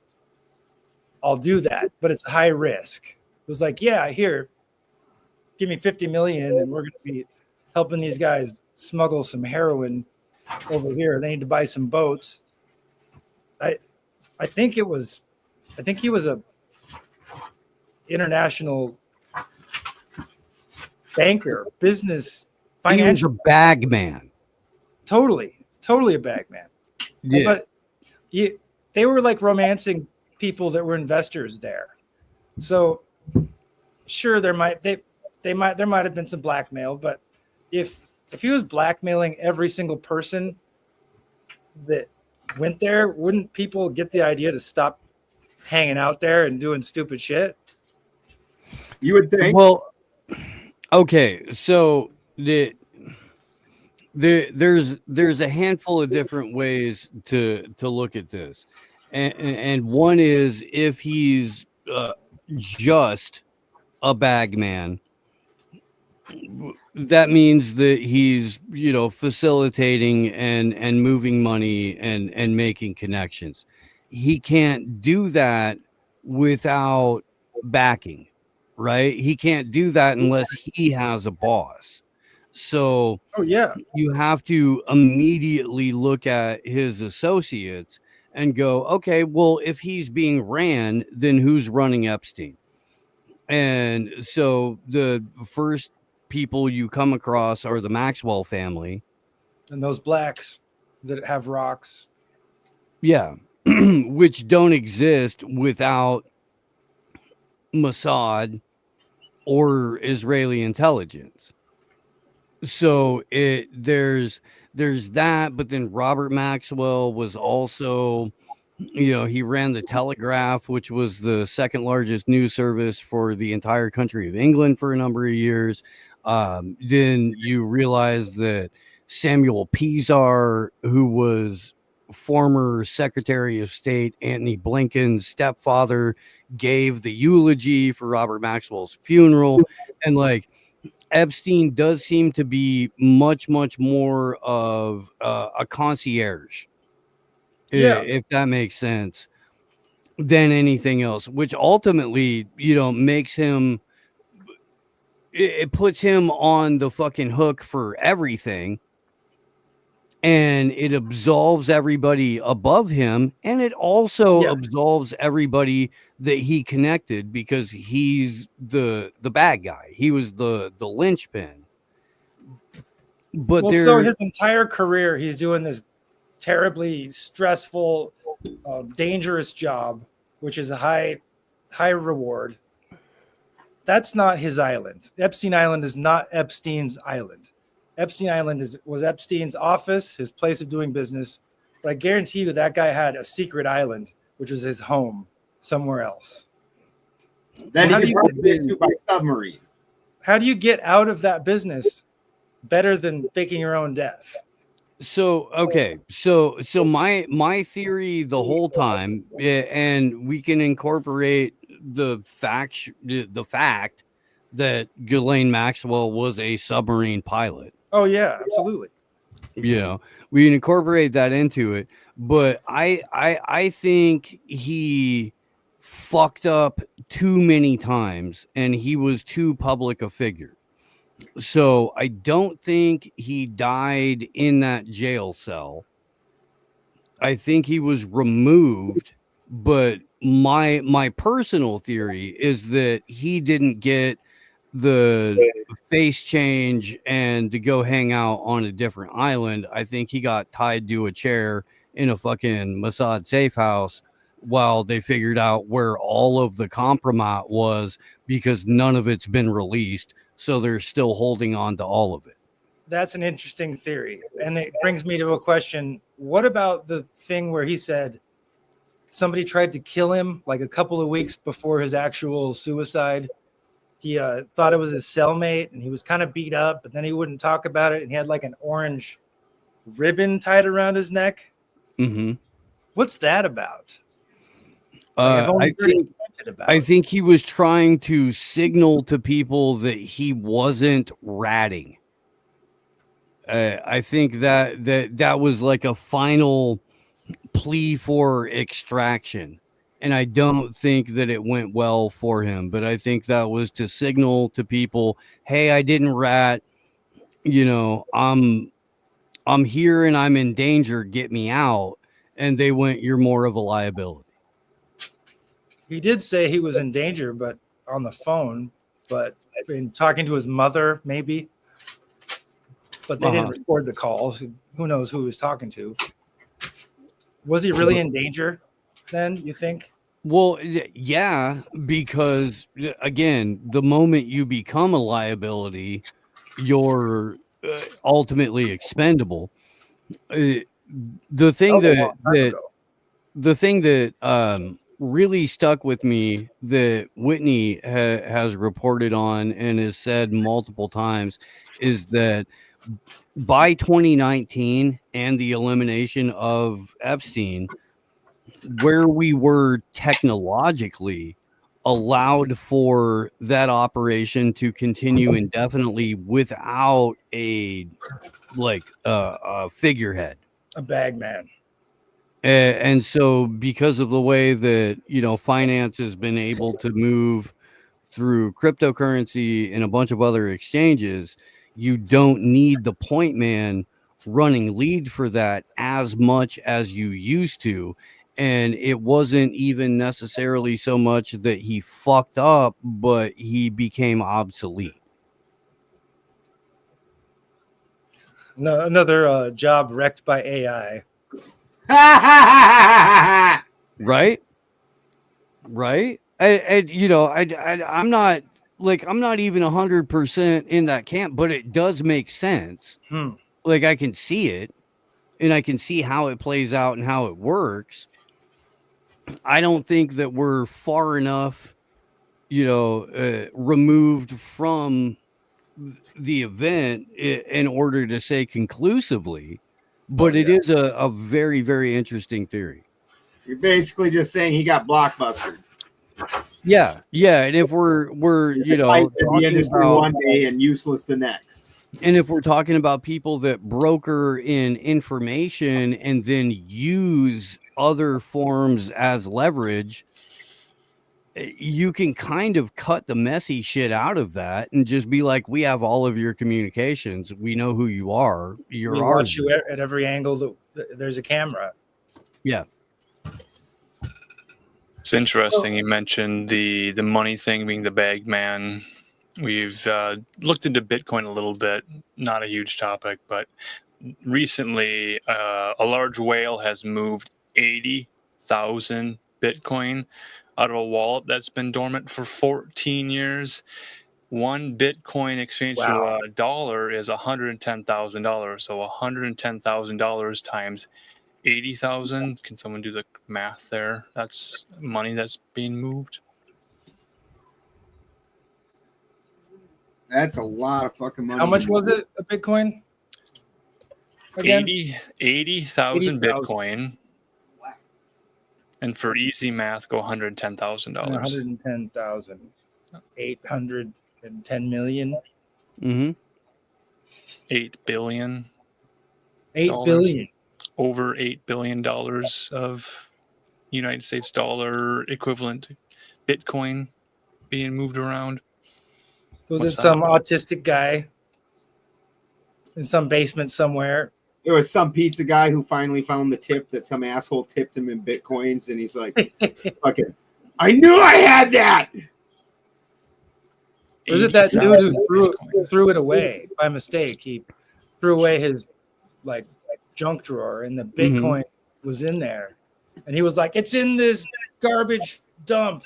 I know where it is. It has to be in this section between like 10 years. They dumped stuff here. It's like, it's a mystery we're not going to solve, but the point connected to the bag man, I'm going to call him Epstein. I'm in the timeline where it was always Epstein for me. So Epstein being the financier makes sense. The thing that we're living in 2025 with electronic digital currency, where what did I say the number? I can't even. Over $1 billion. That's like James Bond villain stuff. That's an obscene amount of money being transferred by sending an email, essentially using a computer to move funds around. That's Goldwiener money. Yeah, that's insane. Steve's been with us for 3 hours. He's got a morning show in the morning. What's the connection? I got to drop out, but you guys go do your thing as long as you want to, you know. Yeah, Yeah, we're we remembered how to shut it down, at least on YouTube after. we're a Yeah, family I mean- Christian show. Eventually, I'll wake back up and shut it off on this end, but I'm not really concerned about that. AM Wake Up will stream to Rumble, and you guys can chat, talk about good Christian music bands all night long. That's Right. what I do in the middle of the night. Right. What I really want to know from the people in the Rumble chat is, are you more of a Colossus fan, or do you think is someone like Ark of the Covenant would be better? That's the debate. Colossus versus Ark of the Covenant. With your Christian hardcore metal proclivities. I shouldn't know this shit, but I do. We are a Christian family show. We cover Christian culture. There's a lot of great stuff that people just don't know about. I We're would not digging call through the it crates, Christian finding the old music. family show, though. I'm definitely not Christian. Well, by the end of the stream, you probably will, but you'll have all the knowledge required to leave your former psychic life behind. There'll be Yeah, water I on mean- water. Good night, Steve. Nice Nice to meet you. seeing you, Steve. Love you, brother. Jim, very nice to meet you. I hope we encounter each other again, and I hope you have a fantastic evening. You too. Cheers, y'all. Good talks. Colossus, Ark of the Covenant, great bands. What's You Jim been actually listening knew who they were? I could What's see that? Jim, I could see Jim, and I did not. Oh, I thought they were movies, perhaps, but Mhm. I didn't know what the movies had to do with each other. I don't know if there's a Colossus movie. If there's not, we should make one. I should. post some of the music videos. People were asking, Newsboys, is We'll that make it about Entertaining Christian family. Angels? Yeah, Entertaining Angels. That's the music video. Step Up to the Microphone album. Good Tiny stuff. people. Colossus. So I post some of those to X and other places. I'm on Threads now, trying to do some threading on the Meta platform, Instagram, Facebook Threads. Not really paying to play though, so I'll be right back. I gotta switch my dogs. not getting too much progress there. How's the Progress on the threads? Not really. I was gonna ask you, do we still have to log into our AI girlfriend on Replicate? I haven't checked in on her in a while That's a good question. to see how she's I haven't checked in. Probably have to ask my wife. Yeah. If she has the password or if she's stuck to Replicate lately. Well, I didn't have an AI girlfriend after we got married, so Yeah. In the flow state, we were still in the flow state. So oh nothing yeah, had been, for sure. nothing had been finalized. We're still trying to get to know our It wasn't AI a friend. romantic relationship. You right, can have right. girls who were friends. You can have male friends. Yeah. Your guy friend, your boyfriend. You could say Right. we're boyfriends because Yeah. we're both masculine men that hang out. Because we use the same restroom. That's right. We have that in common. Oh, it's been a while. It's been since Vegas. Right. That's why I was wondering, like, was it 2023? And AI is in 2 years is insane. Oh yeah, it's been kind of odd. Like Mhm. all of the staged up Nazi AI dramas going on, like Grok being Mhm. Mecha Hitler. Did you hear about that? I'm a little bummed that I wasn't on X that day. Yeah. I was just getting back from Christian Bible camp with my family, and I was trying to give up technology for most of the time. 'Cause we're camping, we can do things outside. I don't have to look at screens or go without internet. But the temptations arose, and Instagram has AI women chatting with me all hours of the night, and they respond instantly. Well, that's nice. Yeah, it's very kind of them. It's nice. You can read the chat log. One of them. You're like your AI girlfriend's attentive. Right. Very, very caring and nurturing. I'm called Youth Pastor King.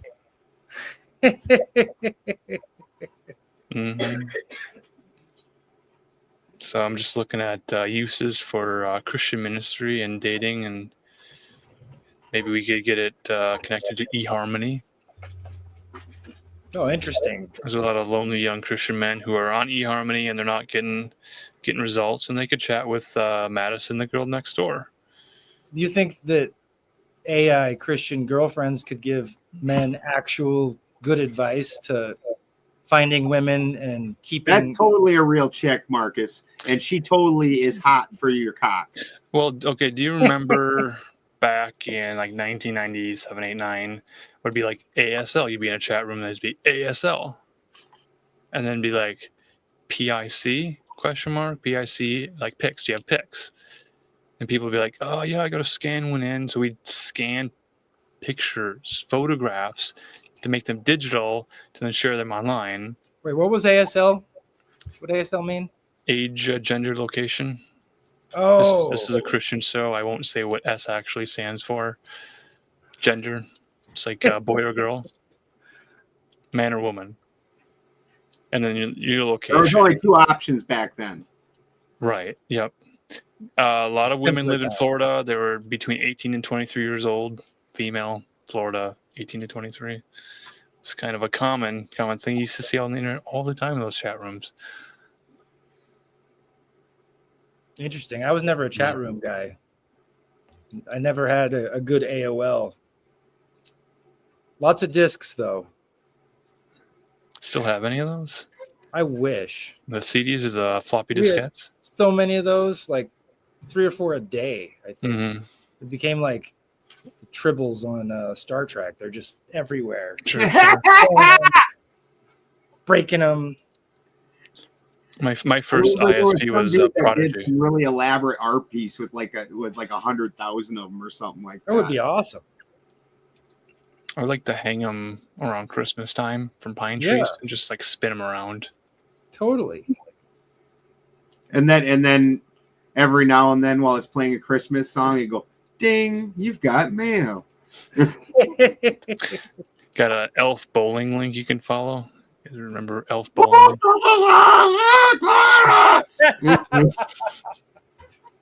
Starting to get excited about that when you hear that sound.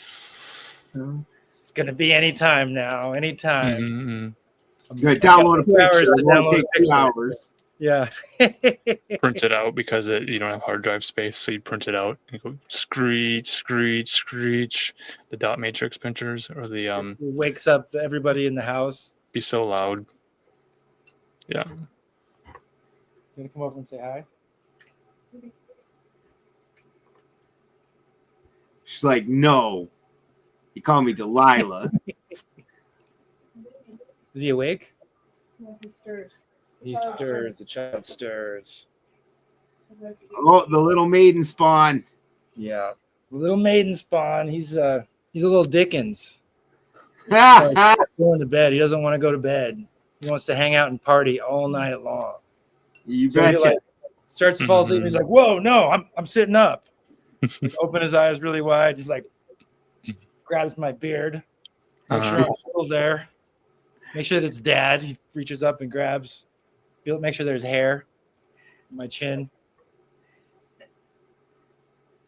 What are you showing us here, Marcus? It's a guy who's exposing his chest, and it's not great for the situation. Yeah, all the animals. I didn't have a beard when I had little kids, but all the animals and the grandkids, they all grab my beard all the time, including like the animals. They'll sit there and play with it. The dogs will play with it. The cats a lot. Goats would nibble on it, Mm-hmm. pull chunks out. Yep. Yeah. Yeah, he loves the things that he loves dad. He loves his dad. He loves his mom. He's a sweet kid. But it's it's harder for mom to get him to bed because mom has the good stuff on tap. You know, everybody's a boob man. Yeah. Yeah. Even women. Mm-hmm. Everybody's born a boob loving person. You betcha. It's hilarious with the multiple cats having kittens, because them kittens don't give a shit. Neither do the cats. Like for when they're real little, they keep them separate. But as soon as they start meandering around, the cats just give up, and then the moms just take turns, and they'll just lay in here and flop down, and whatever kittens come and eat, that's whatever kittens come and eat, and then the next one comes in, and like so like half the kittens won't even be their own kittens. They're just like whatever. Oh man, grab a nipple. But they're making a ton of milk. Yeah. Situation. Yeah, they like I said, it's funny because they go into a rotation where because each mom gets tired of the kids, so then they just rotate, and a different mom comes in every now and then. That's funny. You think they all have the same stink on each other, so they all smell like each other now? Probably. They mostly all sleep together and play together. Cats are hilarious because they love each other as kittens, but they fucking, as soon as they hit adult, then they hate each other. And they're like, "No, you're a cat. I don't like you." Like, oh, stay away from me, but don't move anywhere or I'll kill you. Yeah. I'm just gonna sit here and look at you and kind of growl. Like my main cat's cutest. She won't. That's why she only hangs out in this little area. Yeah, she's behind me right now. She'll only hang out when I'm sitting here. She hates the other cats. She don't want nothing to do with them. She'll get nasty with any other cat. And then Matcha's no different. Matcha don't even like her kids that much. After as soon as they hit toddlers, she bails. She's like, "Nah, fuck you guys." Too many cats here. Yeah. I don't care where you came from. Can wrap. Oh, you want to wrap it up? We can. We've been here for a while. I think I've talked about all my stories. Did you have any notes that you needed to cover? I just got to remember to write down the always keep Vaseline in the woods. Mm-hmm. Which is not why you would think that would happen. You know, all you weirdos, is to keep the timid grappler from getting your nipples. As Jim said, everybody's a boob man. You got to protect them nipples. Especially the most timidest of boob men. Yes. Shy guys, yeah, want the love too, but don't know how to find it. Well, they know where to find it. Well, thanks for having me on, guys. Nice. Well, Marcus will really switch over to the meeting room and bullshit after the show, as we used to always. If you would like to instead. Sure, yeah. Oh, sure.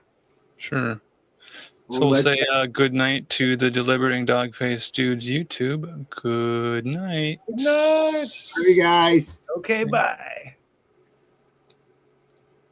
Remove the other one too. So I can remove it here.